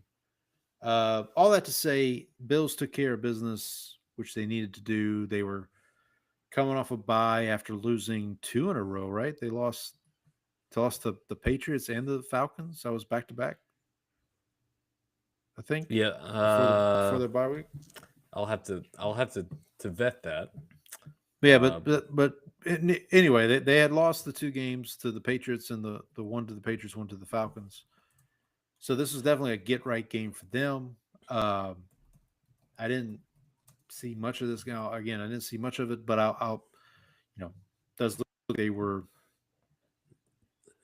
kind of got right. Again, the Panthers kind of like the Falcons. You just don't know what it's going to be week to week. I know Dalton was starting. Our guy Andy Dalton was starting this game because Bryce Young's still banged up. But yeah, it's just week to week. You're kind of like, let's roll the dice and see what happens. So you are correct. It was Patriots and Falcons were back-to-back losses for the Bills. Yeah. So, Bills got a big one this week. We'll talk about here later when we preview week 9. But Chiefs are coming to town, and so it's that time of year. Yep. All right, moving on here. Lavernius Coles presents the upset of the week. This should have been my upset pick, honestly. Jets 39, Bengals 38. I think you even, when I was looking to make a pick, you even like, well, you want to take the Jets? I'm like, not really. But maybe I should have listened to you. So a couple things here. First of all, we do want to send our well wishes to the family of Nick Mangold, who passed away Sunday.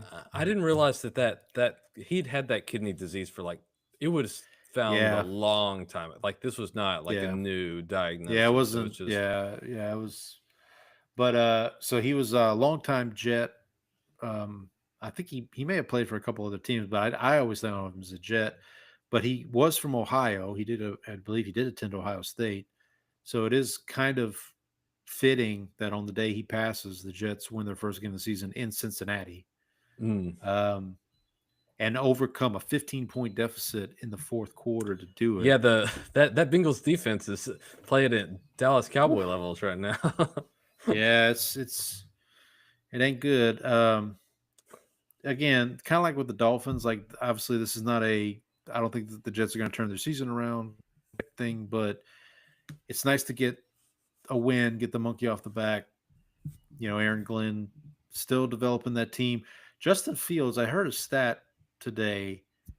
I think Justin Fields is the only starting quarterback to not throw an interception yet this season or something like that, which sounds I didn't vet it. Frankly, it sounds made up. Sounds made up. Now he definitely has had turnovers, I think, but I'm betting this right now. By the way, did you see his post game press conference? I did, and I'm glad you brought it up because we talked about at the end of the last show about mental health and whatnot. So it was nice to see him see an athlete make himself vulnerable like that and talk about his struggles. I get it. Some people see that and they're like, yeah, just rub some dirt on it, whatever. But it felt good, and it just like kind of reminds you of like the human aspect of this, and like that he's still like a person and like still struggles with like this, and right, like this is their job, this is Justin Fields' job. I get it. He gets paid a lot of money. He's playing a game, yada yada. I get all that, but think about if you're at work. I've had a couple recently, the really bad days of work, where it's just like, but like my bad days are not broadcast to national television. You don't have people like, and you don't have people betting on your right bad days at work either. Right. So yeah, shout out to Justin Fields. Hopefully he can parlay this. I honestly still don't think he's going to be the Jets quarterback. Way to work the betting angle again into this. right, of course. Parlay. But I honestly still don't think he's going to be the Jets star quarterback come next season. I don't know who will be, but we'll see. For the Bengals, yeah, it's T. Higgins had a touchdown that helped my fantasy team, so that's good. So by the way, Justin Fields, 5 touchdown passes, 0 interceptions. There you go. But he does have I'm sure he's got like fumbles and stuff. Let's see. Does he have fumbles on here? I don't see that. Let me see if I can find the fumbles. Okay. All right. While you do that, Bengals. The AFC North is a 2-team race, I think, at this point. Steelers 3 fumbles. Ravens. 3 fumbles. Lost? It doesn't say whether they were recovered or not. Yeah, that's fine. Anyway, all right, so let's move on here. Trenton Holiday presents a surprising result, I'll say. Texans 26, 49ers 15. I did watch a little bit of this game. This game didn't feel this close. No, this was a beatdown from start to finish, really. And I will say, you say this was surprising for you. I actually thought the Texans would win this game. I thought that the 49ers, I thought the 49ers, like their injuries, because of the Texans defense, I thought that they would be able to limit what the 49ers were able to do on offense. And I felt like especially since the game was in Houston, like this would be the chance for them to kind of like at least do enough to keep the 49ers to put enough points on the board to outscore San Francisco. So yeah, I did think the Texans were going to win. I mean, I laid the points with the 49ers, but I think the Texans had a shot to win. But I was more surprised the nature of how bad it was. They won. And the offense actually looked competent for the Texans. I think this is so we talked about the Jets and Dolphins. Like they're not going to be able. This is not a turn your season around. This might be a turn your season around game for the Texans, at least to because they were coming off a bye. They needed this pretty bad. They needed this pretty bad. They've got the Jaguars coming up. I think either this week or next week. They weren't coming off a bye. They played that game in Seattle. Oh, right. That's right. That was off the bye because after the Seattle game, everyone said that it looked like their coaches spent 15 days snorting. It was a short It was a short week. week, right? Yeah. So okay. Yeah, I apologize. I forgot that. But yeah, so I think again, I'm not saying the Texans are going to go on a streak and win, the Super Bowl or anything, but at least some positive news for them moving forward. All right, moving on here. Tom Tupa presents Patriots 32, Browns 13.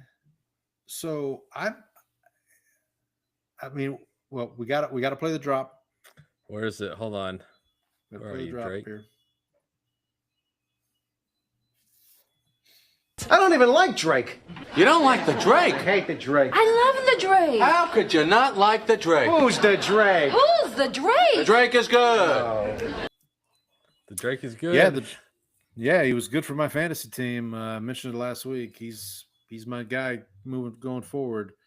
Really impressed with this Patriots team. I know a lot of people are suspect of their who have they beaten type thing. I mean, they did beat the Bills in Buffalo. Mm-hmm. Like, that's not nothing. Can only play the teams that are put in front of you, though. Only play the teams that put in front of you. I mean, so they've beaten the Saints, they've beaten the Browns, Bills. the Bills. Did they play the Jets? I don't remember. But anyway, the Titans, who's obviously. But listen, you play who you play, and if you come away with impressive victories like this, good on you. I will think say, being able to win this by such a big margin is like the most impressive thing, given how good Cleveland's defense has been.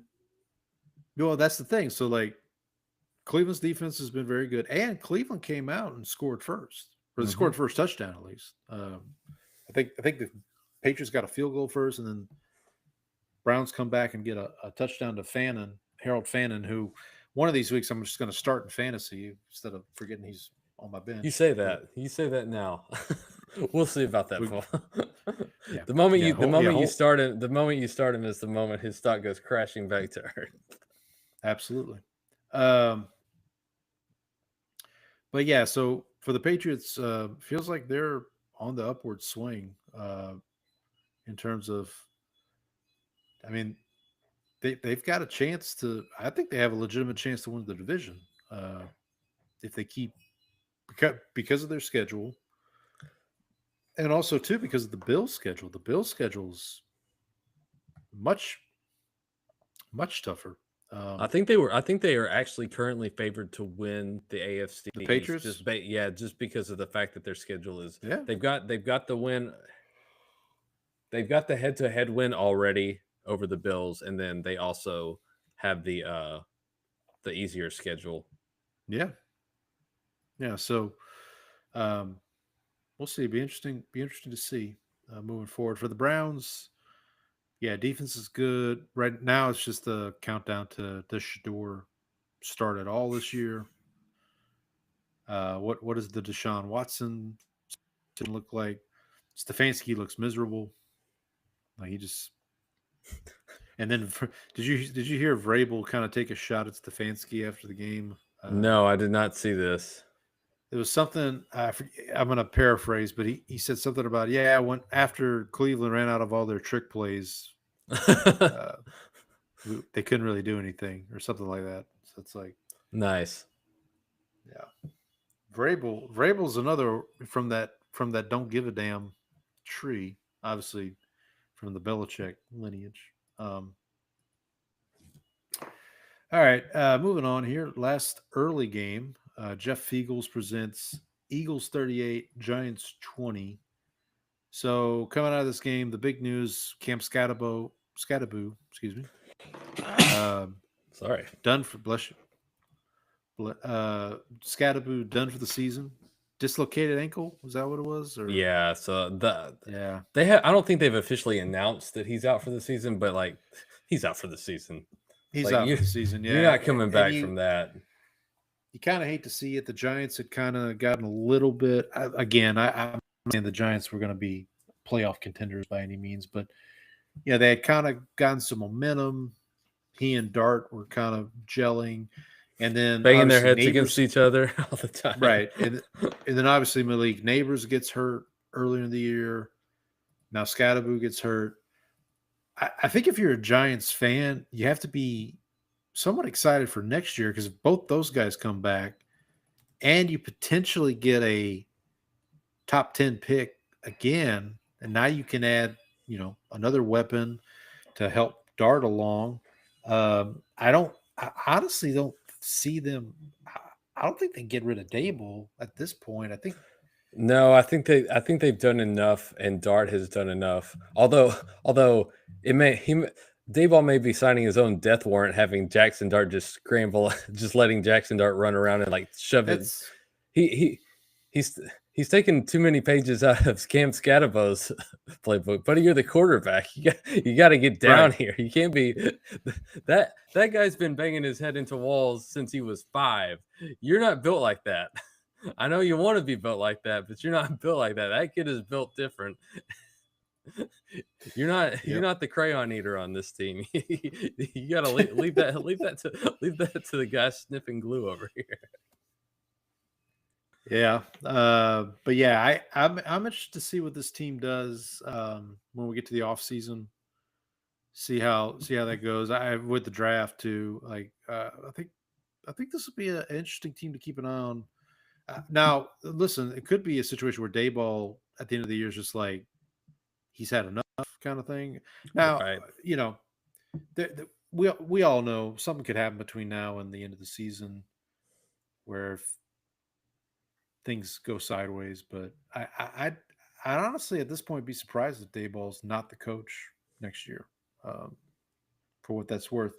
The Eagles, yeah, Saquon got hurt, so I don't know if that's a shame. Well, I don't know what AJ Brown didn't play.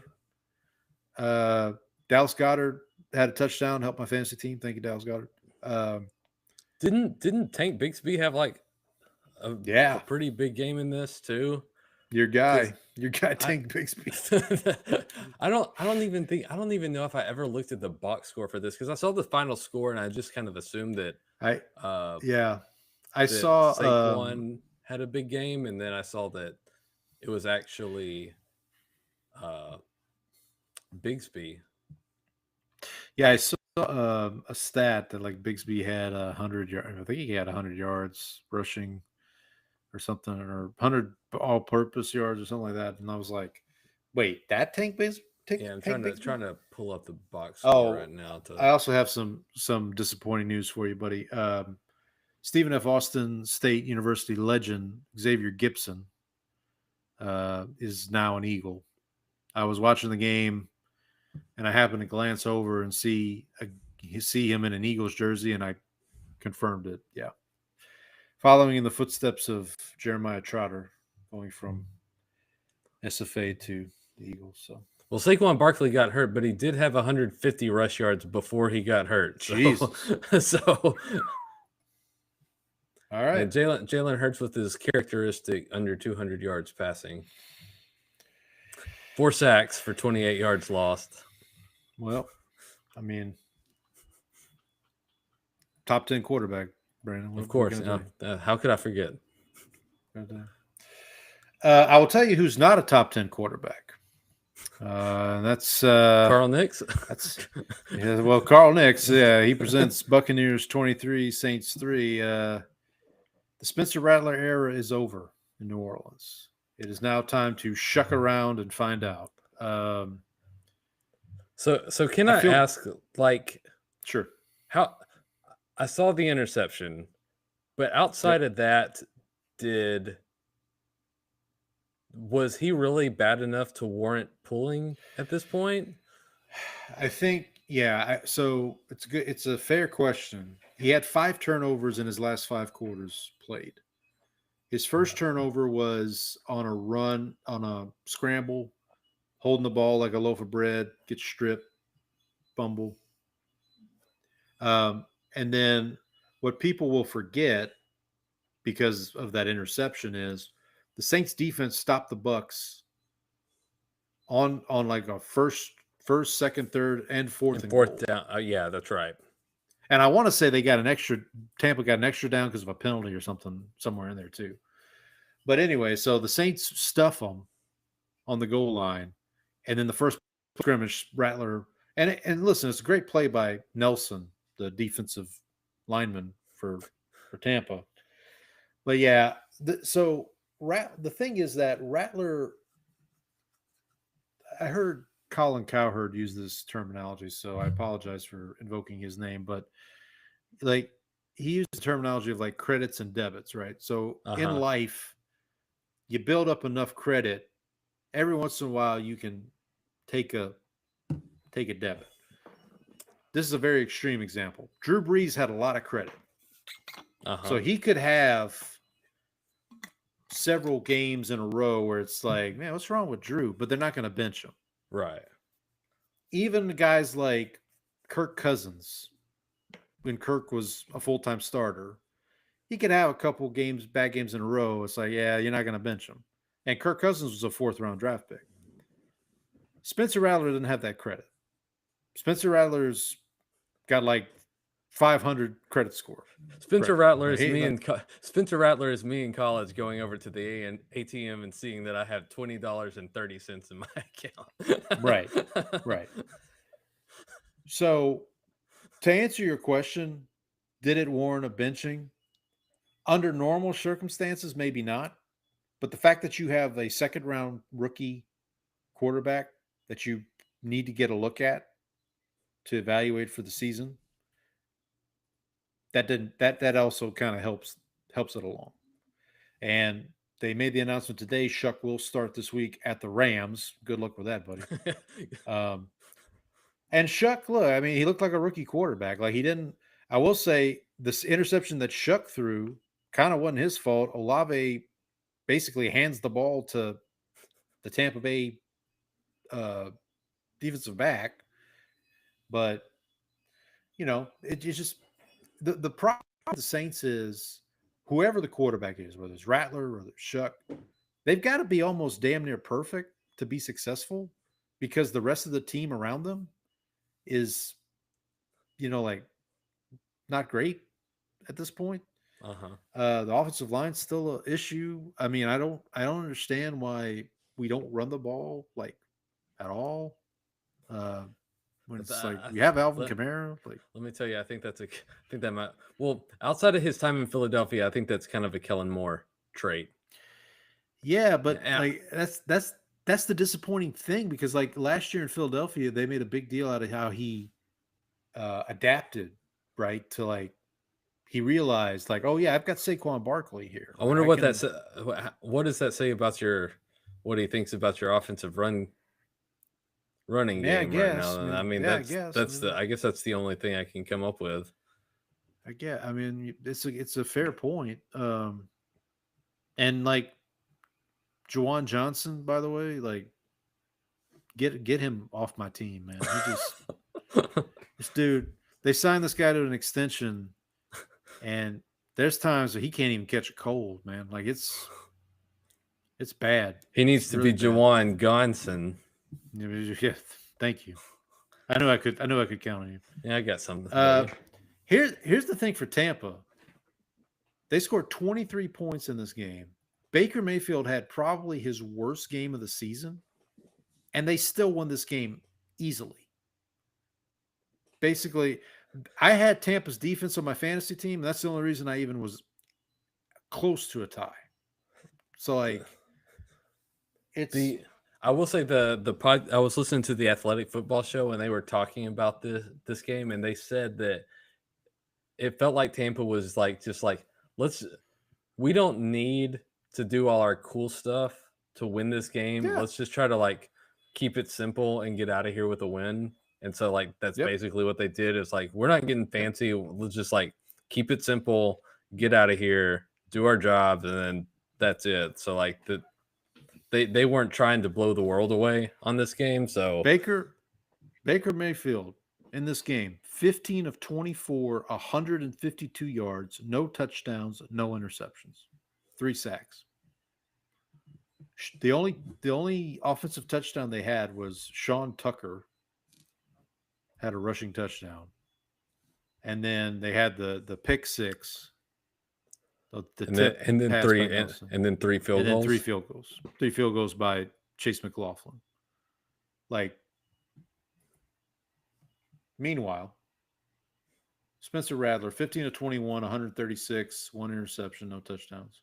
Tyler Shough, 17 of 30, 128 with 1 interception. So again, Shough, Spencer Rattler's just stat line sounds better than well, yeah, sure. I mean, they had 15 rushing attempts all game. The Saints did. That's not going to be good for business. No, not really. Speaking looks of like not... well, hang on. Sorry, okay. I'll let you get to your. I'll let you get to your game here in a minute. Oh, by the way, I missed one of Donnie's emails. I need to go back but we'll get them. We'll get them both here. Looks like the Saints are going to trade one of the 2 receivers, either Shaheed or Olave. Adam Schefter is inclined to believe it's going to be Shaheed, depending upon compensation. So okay. I don't know. They're not getting a first-round pick for Shaheed. They're not getting a first-round pick for either one. But no, the best you could probably hope for is a third, maybe a conditional third. I don't know. Like you're not. I mean, the Saints do need draft capital. Like that's a big thing. They do need draft capital. You got to be able to reload so that when you want to trade up to go get your defensive end from UT San Antonio, or when I had this thought today. So everybody thought Arch Manning was going to be the savior next year. What if it turns out they're just going to draft him in 27 now instead of 26? See, I mean, it could work out, right? Like, right? It could happen. Yeah, I'll let you take this next game. All right. Ronald Leary presents Broncos 44, Cowboys 24. Well, the Cowboys defense is still bad. The Cowboys offense basically has to be perfect or they won't win games. And that was basically it started out pretty good because Bo Nix threw a interception right to our defensive back. So the Cowboys defense has been bad even with starters in. Let me go see if I can pull this up. But okay, so while you're doing that real quick, let me just mention Donnie's first email, which is unrelated to this game. It's more about the Vikings quarterback situation. I meant to do this when we talked about the Vikings earlier, so I apologize, but I'll just run through this real quick. His email title is Vikings QB situation. Here's how the email starts. What the hell is going on here? Let me get this straight. They sent Carson Wentz out there with a torn labrum and a broken socket. Were they aware of the injury and let him play, or did they notice how hurt he was? It has been rumored on this very podcast that this may have been a soft benching for JJ. Boy, how bad does he have to be to roll with a one-arm QB? The original sin here was letting Darnold walk. He is obviously far better than anyone they have in-house, and they just let him leave. They drafted JJ 10 in 2024. Brock Bowers went 2 picks later. So, and I'll get to his Denver dispatch here in a minute, but just wanted to give Donnie his shine there. Okay, let me read the list of defensive backs the Cowboys had playing in this game. Tell me how many of these you recognize. Oh boy. Okay. I can't wait. Deron Bland. Got it. Yep. Okay. Know him. Elijah Clark. Nope. This is a 7th round rookie playing safety, who I was actually excited about during the preseason, but because that was preseason.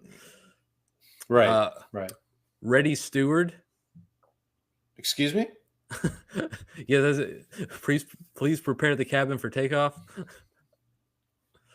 Trequeze Bridges. Bridges of Madison County? Yeah, the Trequeze Bridges, the famous landmark over in, I don't know. Trequeze? Kyer Elam. That one I would think. know That him. one I know him, yeah. Let me see. Do we have anybody else in the Former defensive? Ravens first-round pick, right? Kyer Elam? And Corey Ballantyne. My Funny Ballantyne. Yeah. So that was the defensive. So the Cowboys defense hasn't been good with our starters in. These are the guys we had playing in the defensive backfield this Sunday. What? So it's not going to get any better. What happened to your boy? What happened to your boy Booth? Did they just? I think he's gone. I think Andrew Booth is actually now gone. I think so. He was on the practice squad, wasn't he? Or I need to look up because I was actually Trequeze Bridges is actually wearing Andrew Booth's number 25 now. So based on that, I don't think he's on the practice squad. Practice squad right now. Where is he? While you're looking that up, a quick World Series update here. We got Blue Jays 6, Dodgers 1 in the top of the ninth. Blue Jays looking to tie up the series. So he was released on August 27th. It does not say he was added to the practice squad. So Andrew Booth is a current free agent. Oh, okay. Just keep him away from any theater showings with the president. Yeah, that wouldn't be. So, yeah, it's too bad there's not a receiver in the league named Lincoln. Like that would be right. I know. Yeah, so it's just more of the same. It's like the offense has to be perfect, and when they have they move the ball a little bit at certain points, but then once you get behind and you're in such a deficit to this defense, Dak has also done a lot of good to negate other teams' pass rush, and so he's been good at getting the ball out. He took a couple of sacks in this game. He had toward the end of the half, they had a chance to, I think, kick a 70, what would have been a 70-yarder, but he just I think he decided pre-snap he was going to go to the seam, and then the Broncos had a safety over the top, and then they had a guy running underneath Jake Ferguson, and he just it's you can't make that throw. And so there was that. Joe Milton had a touchdown pass in this. It was a dot too. The pass that he threw was actually immaculate. I may have seen it actually. Now that I think about it, was it to Tolbert? To Jalen Tolbert, it was. Yeah. I did see it. Yeah. So there was that. So what were Donnie's thoughts about this? Because I want to make sure that I let him down gently about this about Bo Nix here. Let me pull it up here. Week 8 Denver Dispatch. First, condolences to Brandon. That was a rough one for the boys. But I was happy to have a low-stress win after the last couple of weeks. Secondly, I would like to talk about how visually stunning the game was. The Cowboys and Broncos were in the correct uniforms, and all was right in the world. In 1997, that was a good matchup. Jersey, Absolutely. a uniform matchup. In 1997, I can understand the change in uniforms. The Broncos had lost every Super Bowl in embarrassing fashion and had just lost badly to the Jaguars in the AFC Championship game. Wait, had they? Jaguars never made the Super Bowl. In the AFC Championship game. Well, that's true. It wouldn't have been the I guess you lose that. Yeah, so they would have. It must have been a divisional. He must be. Maybe that's what it was. Anyway. I think we can all admit the throwback jerseys look great and should be the permanent jersey. Yep. Seattle, Denver, Atlanta, and Tampa Bay should all go back to their classic looks. Oh, well, modern looks. I gotta let me add one more. The Patriots should also go back to the. Yeah. What with the guy on the helmet, the Patriots. Yes. Yeah. The guy snapping the ball. Yep. The modern looks are so boring. On to the game. I was concerned when Surtain went down that it would be a shootout, but that never materialized. Bo was very good aside from the first interception he threw, which honestly was one of the worst It was interceptions bad. I It have was ever bad. seen. He threw the ball so far about like Trequeze Bridges looked surprised that the ball was coming to him because Like, oh. that both threw that one. That was a rough one. The Bronco receiver was wide open, had 5 yards of space from the Dallas defender, and both threw the ball way behind the guy. Let me tell you that was, had 5 yards of space from the Dallas defender was a theme for the for this game. Fair enough. Yeah. But after that, he was great. Peyton felt confident, called aggressive plays all day. Most importantly to me was he ran the ball and didn't go away from it. I will say Peyton, especially when he was with the Saints, it was like this. Anytime they played the Cowboys, Peyton was out for. You could tell Peyton wanted to for whatever reason. Yeah, this is why Sean Payton can eat it. This is my opinion on Sean Payton. I remember we've talked about this before on the show. I know we have. I remember the first season with the Saints. Saints are in Dallas playing the Cowboys in the old Cowboy Stadium, and Payton onside kicks when he was like up 10 in the fourth. Yeah, just to stick it to Parcells. Which seems like kind of a D-bag move to give the guy that gave you your starting coaching like it's a total D-bag move, absolutely. Yeah, but of course it's not that Sean Payton has ever been accused of being a D-bag. Well, yeah, see Russell Wilson's tweet last week. Let's see. Peyton felt confident, called aggressive plays all day. Most importantly to me, he ran the ball and didn't go away from it. The Broncos were averaging. The Broncos were averaging like 9 yards a rush, by the way. So, yeah. Who was R.J. Harvey? Was that their? R.J. Harvey was like the main back, and then J.K. Dobbins also got in on the action. It didn't really matter who was running the ball. It didn't matter. You could have put me back. You could have put me back there. I probably could have gotten 4 yards of carry. They let Terrell Davis put his uniform back on and hey Terrell, come on down. We'll get you some yards here. Week 9 has a tricky game against Houston, and Week 10 has the Raiders on a short week. Very important to get 2 wins here if they want to have a chance at the division and the 1 seed in the AFC. That's right, boys and girls. Broncos do have a chance there. We'll need Surtain to get healthy. Now, at the time we're recording this, Surtain is on IR, I think. What with he was placed on IR? I know he's out this week. I'm almost certain about Surtain that he's out this week. But you looked that up. It says could land on IR, candidate for IR. Okay. Denver's rookies are starting to heat. Initial decision says good sign, so it doesn't look like he's been on the IR yet. Okay. So maybe he'll just miss this week against Houston. Rookies are starting to heat up. Barron had a pick, your guy, Jahdae Barron. And Bryant and Harvey both had touchdowns. That is very encouraging as they head into the most important part of the year. And again, shout out to our buddy Donnie for his dispatches. Can't talk.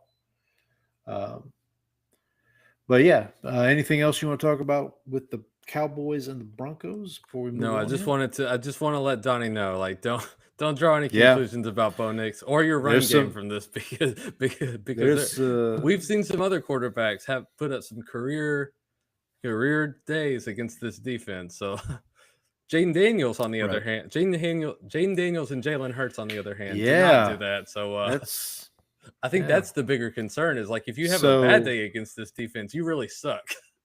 So Russell Wilson, Caleb Williams, and now Bo Nix have had really good days.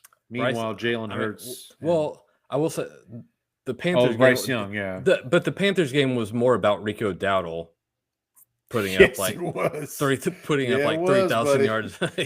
So we won't say Bryce Young was fine, but Rico Dowdle was my fantasy team was eating good that week, buddy.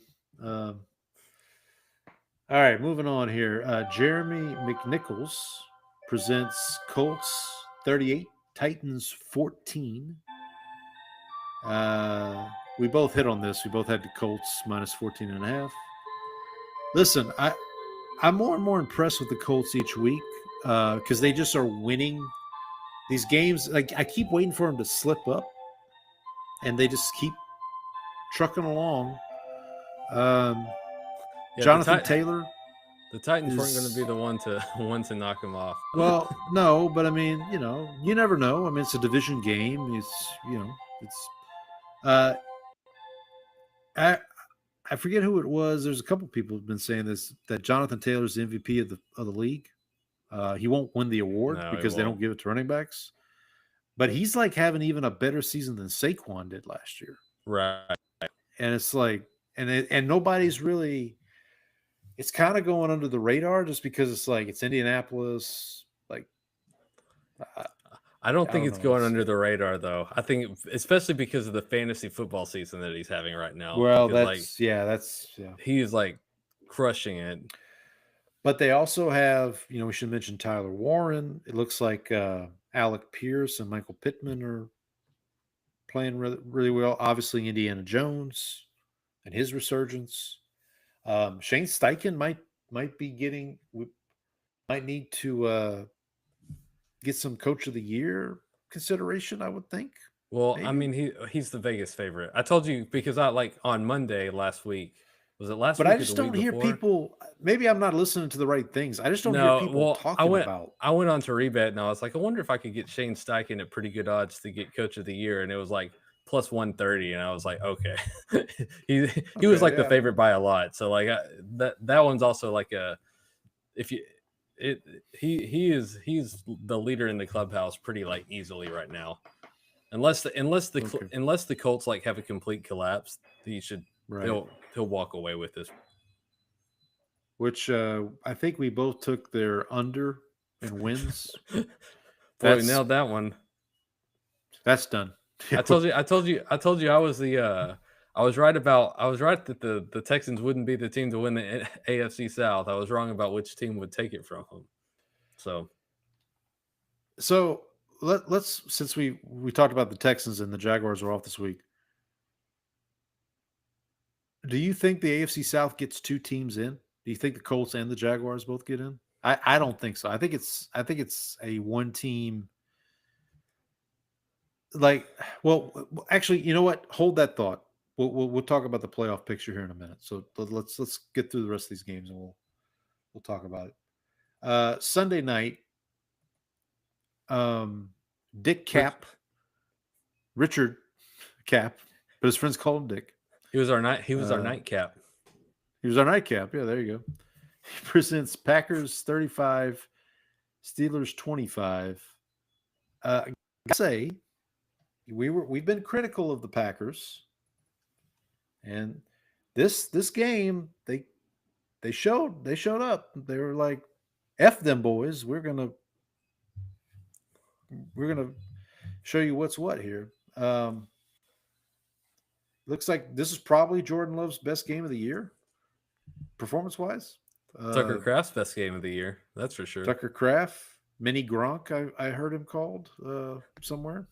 I will say, we talked about how the Cowboys Broncos was like a perfectly aesthetically pleasing matchup. This was the exact opposite of that. God.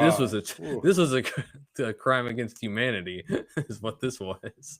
The Steelers need to never wear those uniforms again. This is a what happened to the game I loved sort of uniform matchup. Seriously.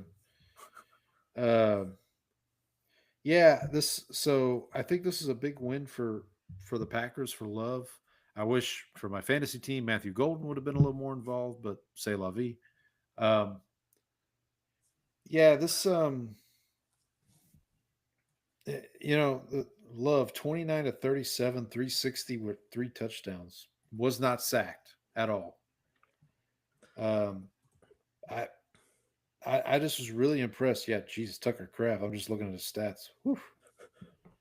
Remember when I told you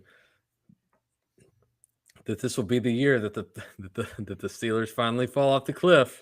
The cliff is catching up to them now. It could be happening. I mean, like we talked about it. They had this game. They got the Colts coming up this week. We just talked about the Colts. The Ravens are lurking, especially with Lamar coming back. The fact that the Ravens were able to get a win without Lamar Right. this week. That's Kind of like it was actually yeah. like a good sign for them. And the other thing too, again, I didn't watch this whole game, but parts of the game I did watch, you kind of saw Rodgers getting a little frustrated with, receivers, and I get it. Aaron Like Rodgers that's getting him. frustrated with receivers. I, I get it, but like, just the ingredients are there for a potential blow up. And I think that the probably the more concerning part of this is the fact that the Steelers defense, which is like very expensive, is not playing particularly well right now. And that's supposed to be the identity that the team is supposed to be defense, and then you're just hoping that Rodgers and the tools that they have on the offensive side of the ball can be competent. Well, right now, the defense is not good enough for, especially given how much money they're spending on that side of the ball. And so they're like, that's where the trouble is right now. And like, it feels like they just need to like have a season where they fail instead of just like sitting around the middle of the pack all season, because like you're never going to get the sort of draft capital you need if you just sort of keep like sitting in the middle right now. That's kind of what the Saints were. I mean, not to bring it back to the Saints, but like with these last couple of years with Carr, it's like, okay, you can win enough games to just be out of playoff hunt, or you can not tank. I don't want to say tank, but you can, just initiate a rebuild, basically. Initiate a rebuild. Yeah, there you go. All right, moving on. Last game here, Monday night. Rich Gannon, former MVP Rich Gannon, presents Chiefs 28, Commanders 7. Brandon, could it be? Is it possible that the Commanders are bad? Yes. See, I knew you'd go there. Of course. So yeah, I guess we'll start with the Commanders. Yeah. Well, look, we talked about it. Like, expensive, old team. Daniel's health doesn't hold up, and now he's missed some time. That they at this point, maybe they look at it as just like a lost season. It just feels like we saw this coming a little bit. I just don't see them turning it around at this point. Well, they've got an incredibly tough schedule, and I will say, like, so for the first half of this game, like at halftime, it was tied 7-7, and the Chiefs' offense looked kind of like stuck in mud a little bit again. They had turned the ball over a couple of times, and like it wasn't going. And then like in the second half, Washington's offense sort of cratered, and then they couldn't stop anything at all, and they looked old and slow on defense. The Athletic Football Show like talked about it after the Cowboys like completely destroyed this team last week. Like they said, like, is the Washington season slipping away? And I think you're starting to see like it's just, I mean, the way they built this team was just not sustainable. They had a lot of stuff that was also like last year that was not something. It looked like they were due for a regression in a lot of categories. And the fact that now your quarterback's hurt, your defense is old, or your team around him is old, so you're having injuries, and like you've taken a step back from the regression that people sort of expected last year, and it's just like they're not in a good position right now. Yeah, I will say there was a Marshawn Lattimore sighting in this game. He did have an interception early in the game. It was actually a really good. He made a really good play on the ball on that too. Yeah, he did. That. Yeah, he did. After getting eaten alive by George Pickens last week, did you see any of those like clips? Because Pickens was in his face all game. I didn't watch that whole game, but there was one point I looked up and Pickens made a play, and I'm like, "Is that Lattimore not covering Pickens?" That's Lattimore. But I'll use this to kind of transition to the Chiefs. The second interception Mahomes threw just went off of Kelsey's hands, Right. and into the waiting arms of a commander. But then they turn it around. Second half, Kelsey gets a touchdown. He now ties the touchdown, the franchise record for touchdowns with Longhorn legend Priest Holmes. And then that was also his 100th receiving touchdown if you include playoffs for his career. So maybe they found a little fountain of youth. Kareem Hunt had a pretty good game. Like I will say there were also moments in this game. Like there was a play where Kelsey sort of leaked out and like Mahomes threw a pass and like a defender like immediately just like dove into Kelsey's ankles and he got up and he looked like he was like his attitude looked like my fiance's a billionaire. What do I need to be doing this for? Like that was the face. That was the look he had on his face. So I wonder, I wonder how much he's got left in him at this point. Yeah, I think I said this on the show at some point this season. I'd be really surprised if he's back next year because I think this is the last year of his contract too. Yeah, it feels like he is. He feels like he's a little over this right now. But I'm just gonna say, man, like, I'm not going to be the one that counts the Chiefs out of making a run, making some noise. I get it. There's questions. I get it. But like, I just go back to the old days with Brady and Belichick with the Patriots. Similar here. If Andy Reid's the coach, if Patrick Mahomes is the quarterback, this team has a chance every week. Right. So that's what I'm gonna kind of go with as we move forward here. So that does it for week 8. Anything else on week 8 before we nope. move on here? I did want to talk about before we get to week 9. I did want to go through. I got this graphic in our notes here from @nerding on NFL on X. So shout out to them. They do some really fine work. So you should check them out. Certainly. So they have the AFC playoff picture, the NFC playoff picture, and then the draft order. So let's just kind of go through this really quick. Okay. So if the playoffs started today in the AFC, the 1 seed would be the Colts. The 7-2 game would be Chiefs at Patriots, which is wild to think about. The 6-3 game would be Chargers at Broncos. The 5-4 game would be Bills at Steelers. I got to say, unlike most years, like when the Texans are involved, it's kind of hard to pick out what the Saturday, like first Saturday game would be.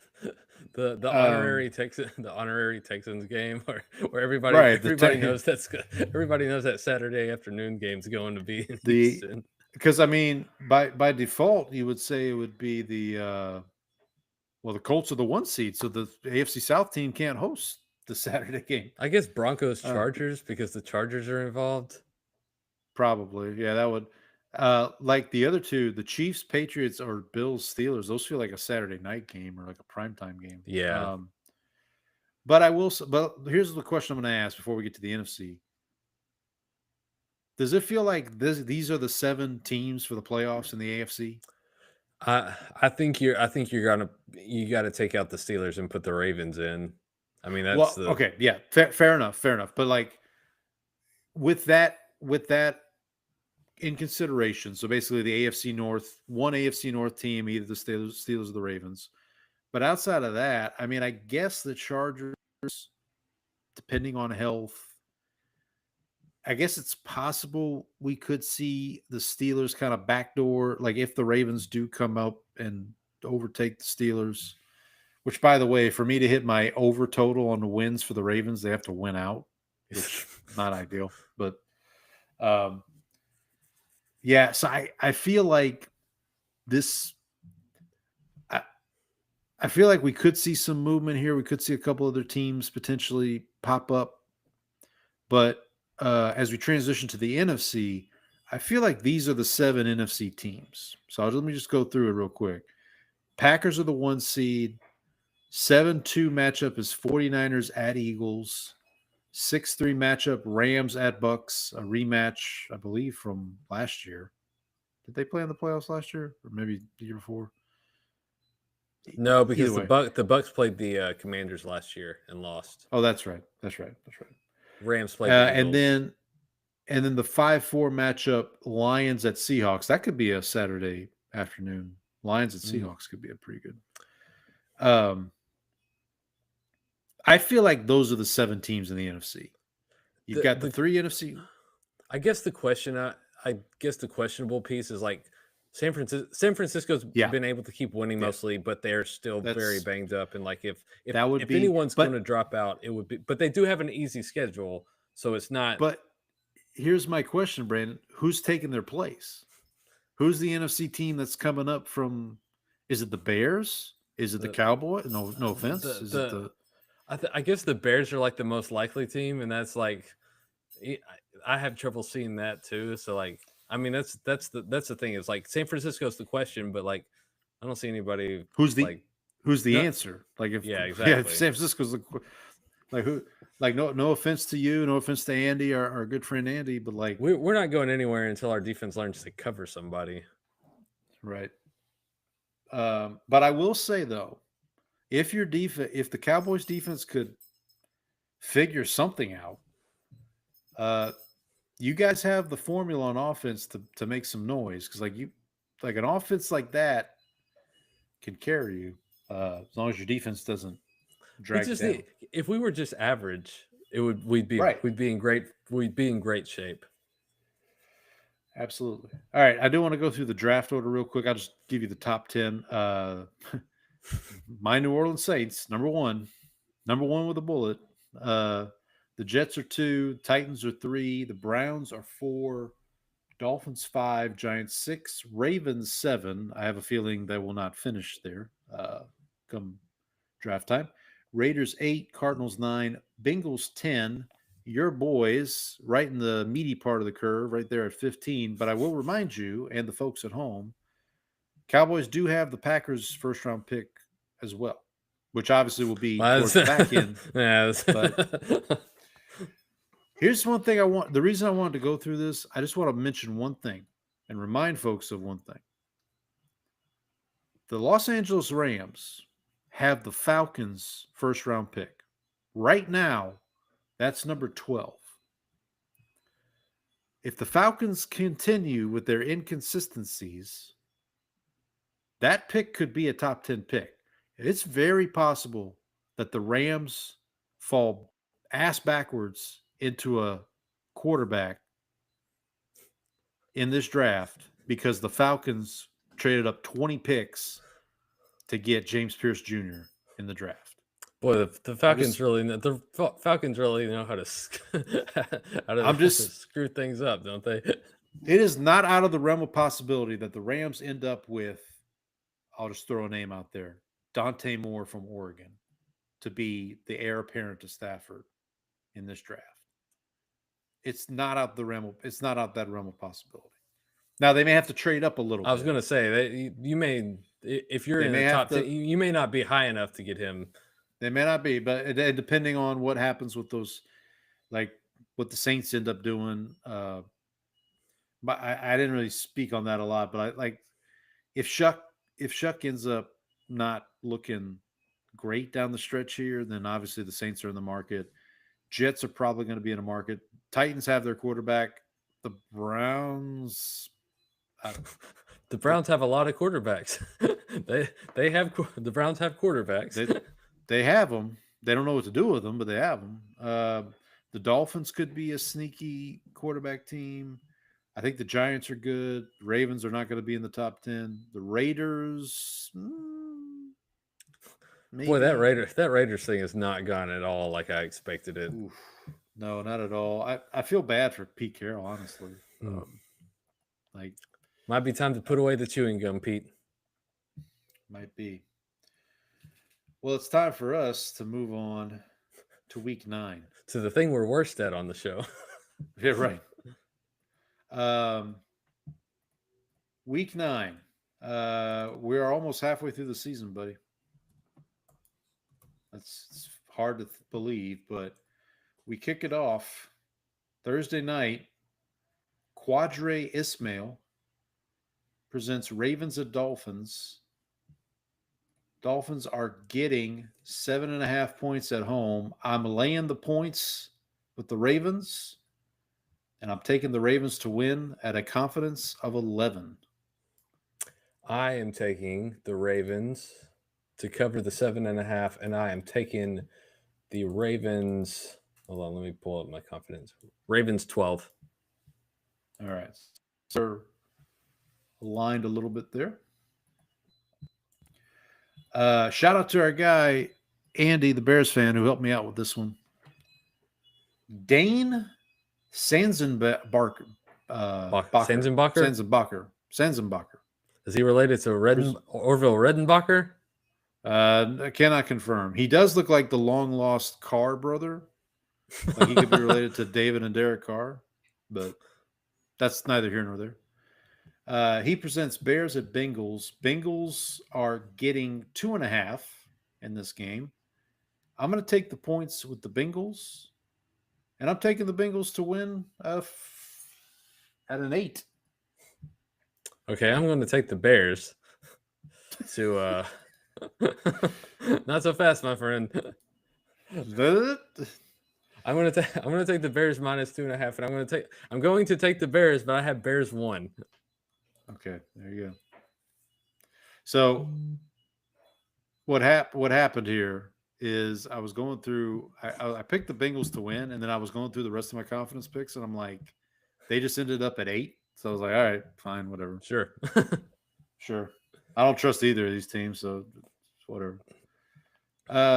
Hey, Teddy Bridgewater, who actually got in the game Sunday, Saints at Bucks. He finished out the game for the Bucks. He's presenting Vikings at Lions. Lions laying 8.5. I kept it simple here. I'm laying the points with the Lions, taking the Lions at a 12. Lions minus 8.5. Lions 9. 9. Okay. All right. Next up, we've got Eugene Robinson. Do you remember Eugene Robinson's claim to fame, Brandon? The name sounds familiar. He was on the Atlanta Falcons team that was in the Super Bowl against Denver and got arrested the night before the Super Bowl. Oh, okay. I forget what it was. I forget what happened. That was Eugene Robinson. He is presenting. I'm pretty sure that's who I'm thinking of. Somebody. Well, Donnie might remember because it was against the Broncos, but correct me if I'm wrong on that. Eugene Robinson presents Panthers at Packers. Packers laying 12.5. So I am going to take the points with the Panthers, but I'm taking the Packers at 13. Okay, I'm gonna lay the points. I'm gonna say this is maybe the Packers figured something out, but I am going. I'll take. So I'll lay the points, and I'll take Packers 13. All right. Yeah, I want to see 2 games in a row from the Packers in terms of like beating a team you're supposed to be, like, dismantling a team you're supposed to dismantle. Excuse me. All right, up next, our buddy Donnie here. Demaryius Thomas, the late great Demaryius Thomas, presents Broncos at Texans. Texans are actually favored. Texans laying 1.5. I'm going to lay the 1.5 for the Texans, and I'm picking the Texans at a 6. You and I are on the same page on here. I'm taking the Texans minus 1.5. Texans 4 for me. 4. Okay.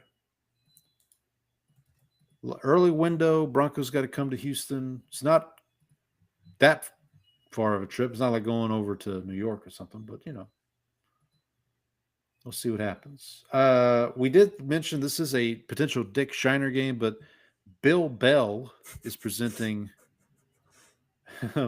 Falcons at Patriots. Patriots are laying his name. It's familiar. It rings a bell. It rings a bell. Patriots are laying 5.5. I'm off the Falcons altogether. I'm laying the 5.5 with the Patriots. I'm taking the Patriots at a 10. You know, this will work out well because we were both really off the Dolphins last week, and that worked out. Right, that's great. true. So, that is true. So I'm taking the Patriots minus 5.5. Patriots 11. All right.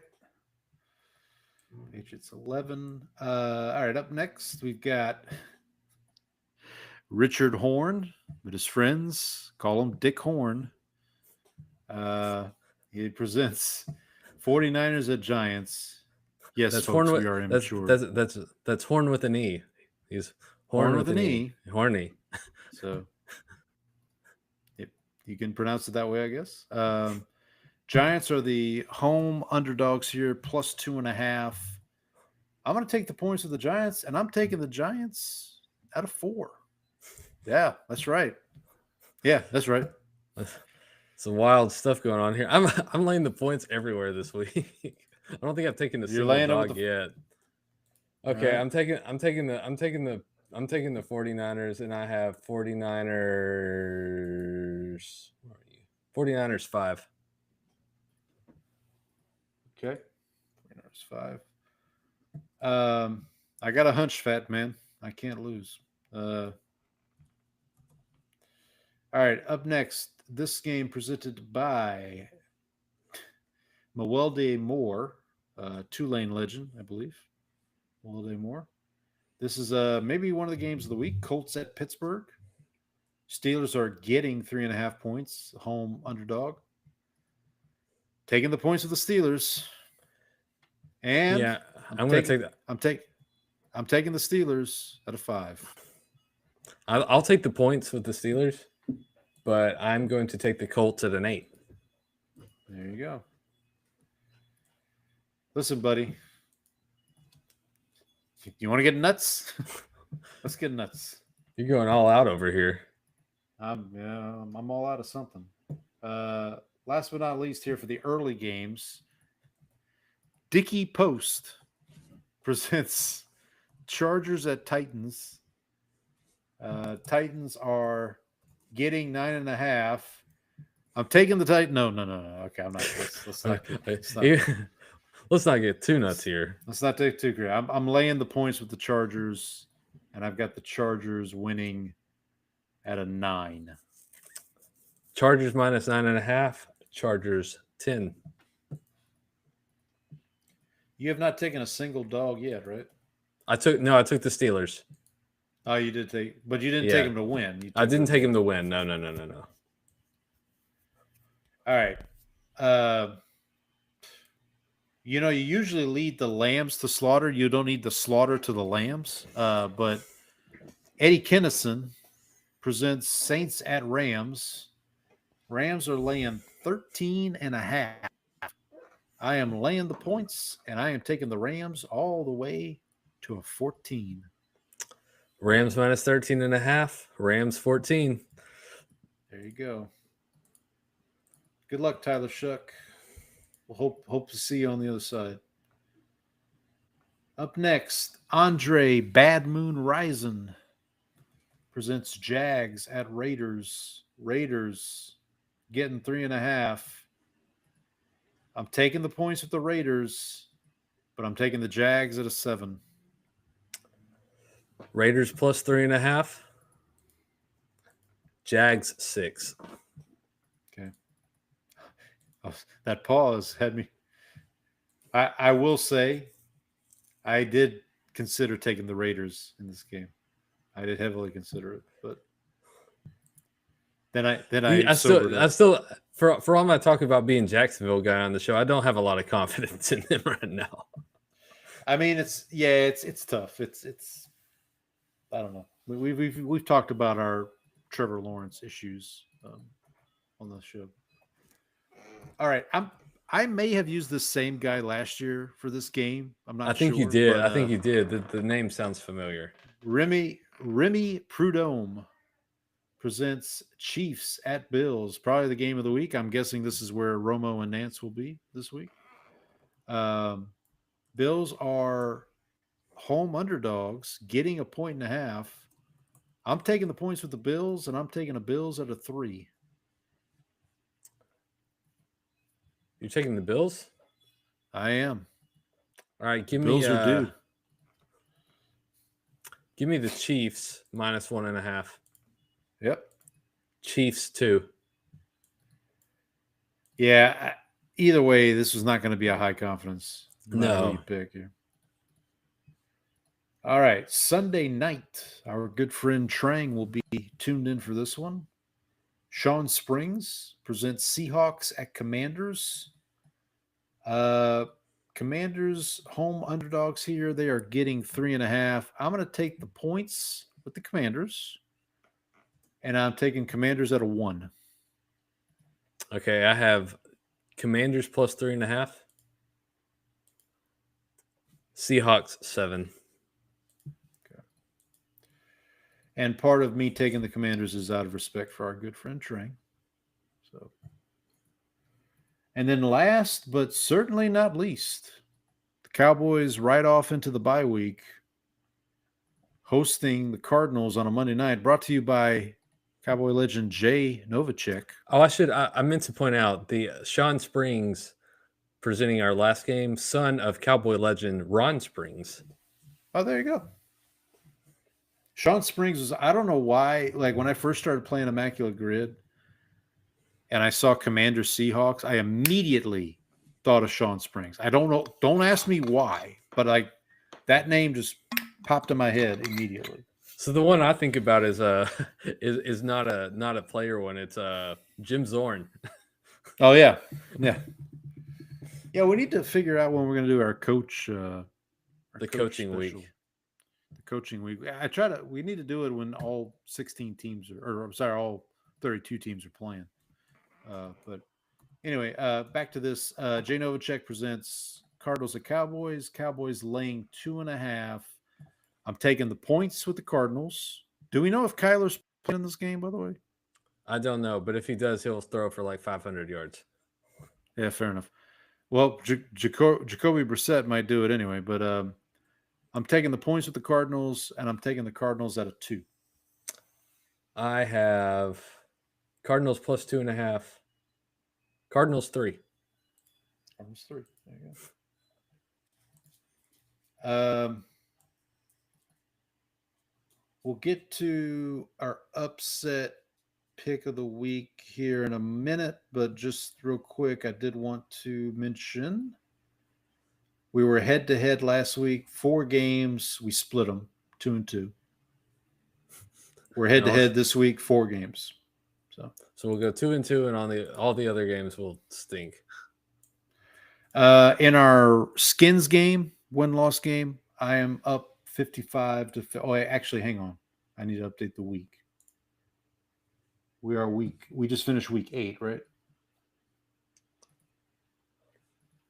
Yeah. So after week 8, I have you. I'm 76 to 70. Yeah, that's what I got. I just didn't update my week on my spreadsheet. It was still on week 6. I was like, wait a minute, this doesn't look right. I'm gonna need Baltimore to get it into gear right now. We'll play the drop. Let's get to our Georgia's getting upset. This is not good. Worlds are colliding. Georgia's getting upset. So last week, we were both SOL, as it were. I had Panthers over Bills. That didn't work. You had Bears over Ravens. That did not work. And then, so for the season, on our upset picks, let me find it real quick. I am 4-4. You are 2-6. So I will concede to you. I know you didn't take many dogs this week, so I don't know where you're going to go here. Okay, I'll just do this. I'll take the Raiders over the Jags. Raiders over Jags. Okay. Paul, where are you going? And for me, I have a couple of options here. because I did take a few. I got a few eyebrow raisers from you when I was making my picks. I'm going to go Giants over 49ers. Okay. That'll be my upset pick there. Let's go on to our lock of the week. Jerry, it's a lock. Kramer, you've had this thing under control for almost 3 years now. So my lock last week was Falcons over Dolphins. Ouch. You had Chiefs over Commanders, so you did get that one. For the season, I am 7. We're both 7-1 for the year on our lock. So look at us.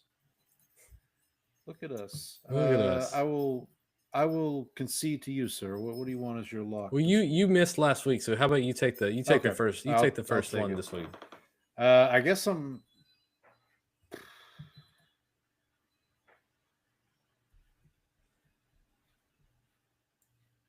It's too easy to go Rams over Saints. I know that was the one I was looking at too. You can always pick against the Titans. That's a good. That's a good. Yeah, it's a tried and true strategy. Although I will say that Chargers Titans does worry me just because like that is a like peak Chargers. It scenario. smells. I get a smell. I get a whiff. I get a whiff of. There's an aroma. Something going on. I could just out of spite just go Patriots over Falcons, but again, this would be the week the Falcons decide to play. I'm gonna go. Here's where I'll go. I'll go Lions over Vikings for my lock. I'll go Lions over Vikings. And if you want to take Rams over Saints, by all means. Well, you said you won't do it for spite, but I will do it. Not for spite, but just because I love the Drake. I'll take Patriots over Falcons. There we go. And because of my jinx, we are no longer in the survivor pool. So, R.I.P. Womp womp womp. All right. Anything else before we sign on for the week, my friend? Well, the Stars did end up winning their game against the Capitals this evening, 1-0. Okay.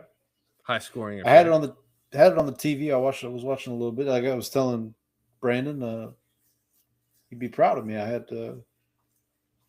had hockey on. Am I missing something, or is there not supposed to be an NBA game on NBC right now? I thought it was a doubleheader. Am I missing something? It's only on Tuesday. It's only Tuesday, right? It is Tuesday. Are they doing doubleheaders on there? Yeah, it says Clippers Warriors should be on NBC/Peacock. I'm looking. I see Jimmy Fallon on NBC right now. Let me see. I'm gonna pull up my. I'm sure it's on Peacock, but mine says Stephen Colbert. Wait, that's CBS. Where is Tonight Show with Jimmy Fallon? Yeah. So I guess it's on Peacock, but maybe it's only on the West Coast NBC. You have to watch it on. Oh, maybe that could be it. Have we talked about? I just want to mention this real quick. Have we talked about how during like football season, living on the West Coast must be really nice? Oh, because you can watch like you basically. The first games kick off at 10 o'clock local time. And then you're done.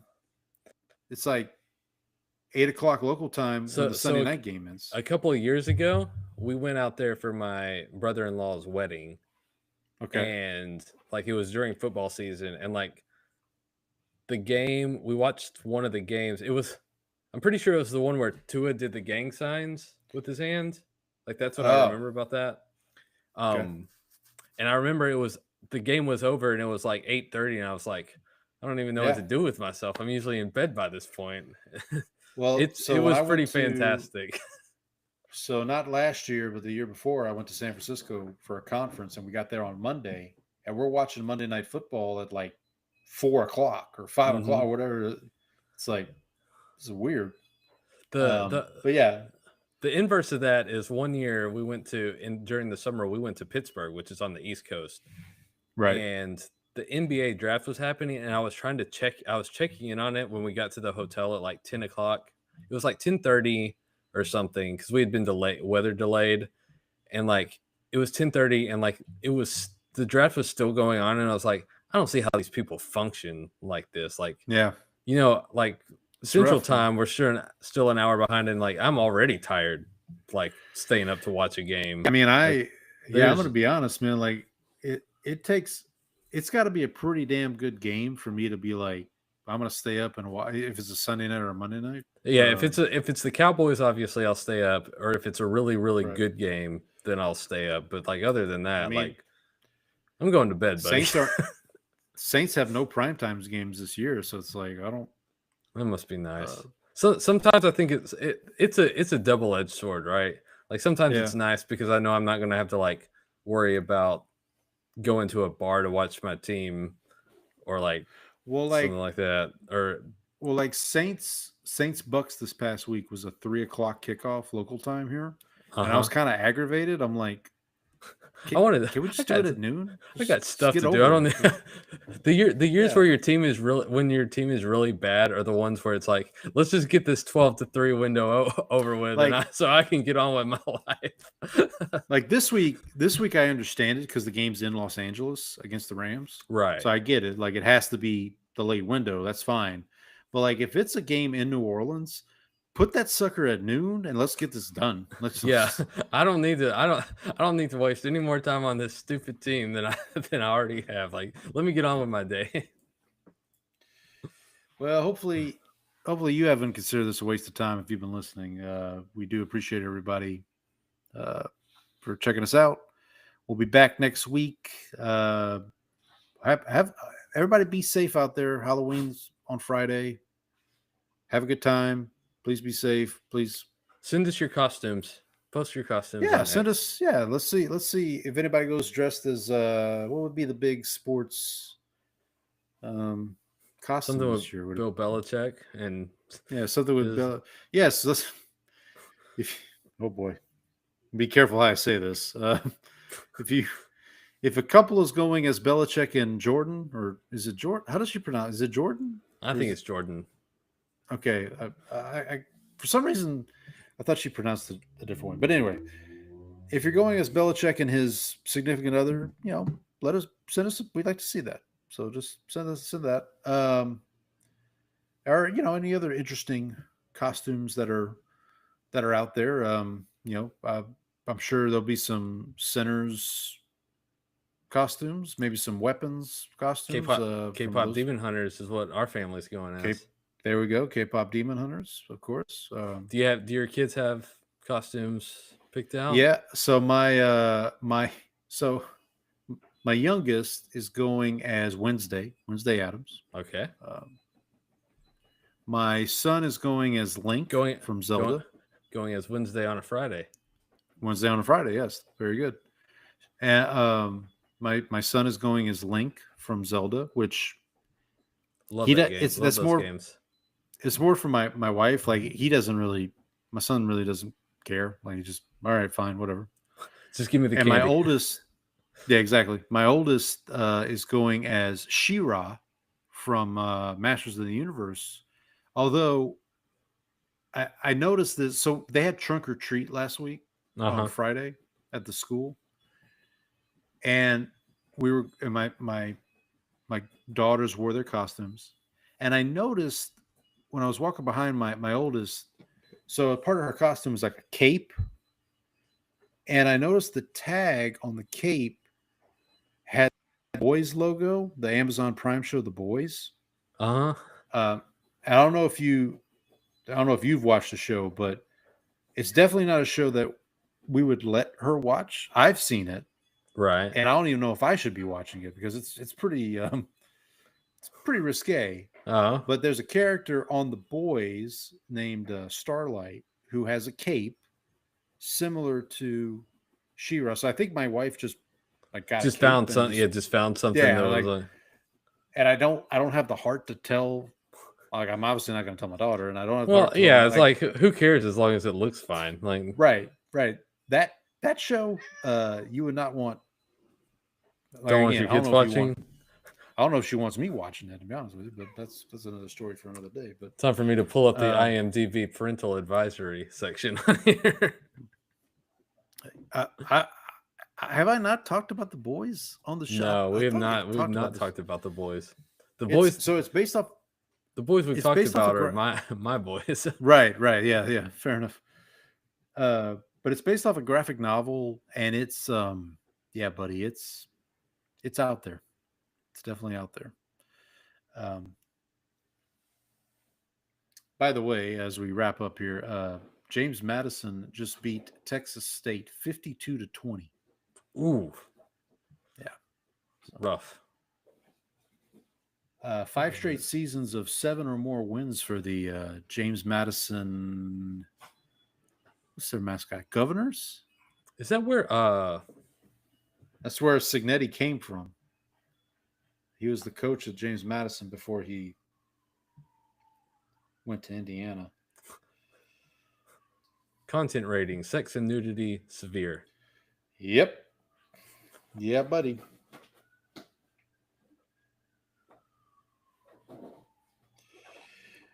Oh, the Dukes. That's right. James Madison is the Dukes. Also, Blue Jays did win Game 4, so World Series is tied at 2 apiece. They're sticking around in L.A. for tomorrow night for Game 5 and back to Toronto for Game 6. So yeah. But getting back to Halloween, I hope everybody has a happy Halloween. Be safe out there. We'll hopefully get some feedback from you guys on this parental advisory section. Says something about an octopus. Oh, yeah. It's again, don't let your kids watch this show. Yeah, I've picked up on that from this thing. It's really long. There's a lot of stuff. Again, as a 41-year-old man, I don't know if I should be watching the show, but that's another subject for another day. But anyway, we'll end it on that. We'll end it on that. Yeah, we'll end it on that. Hope everybody has a good week. Happy football, everybody. Happy football. Happy Halloween. Happy Halloween. Yeah.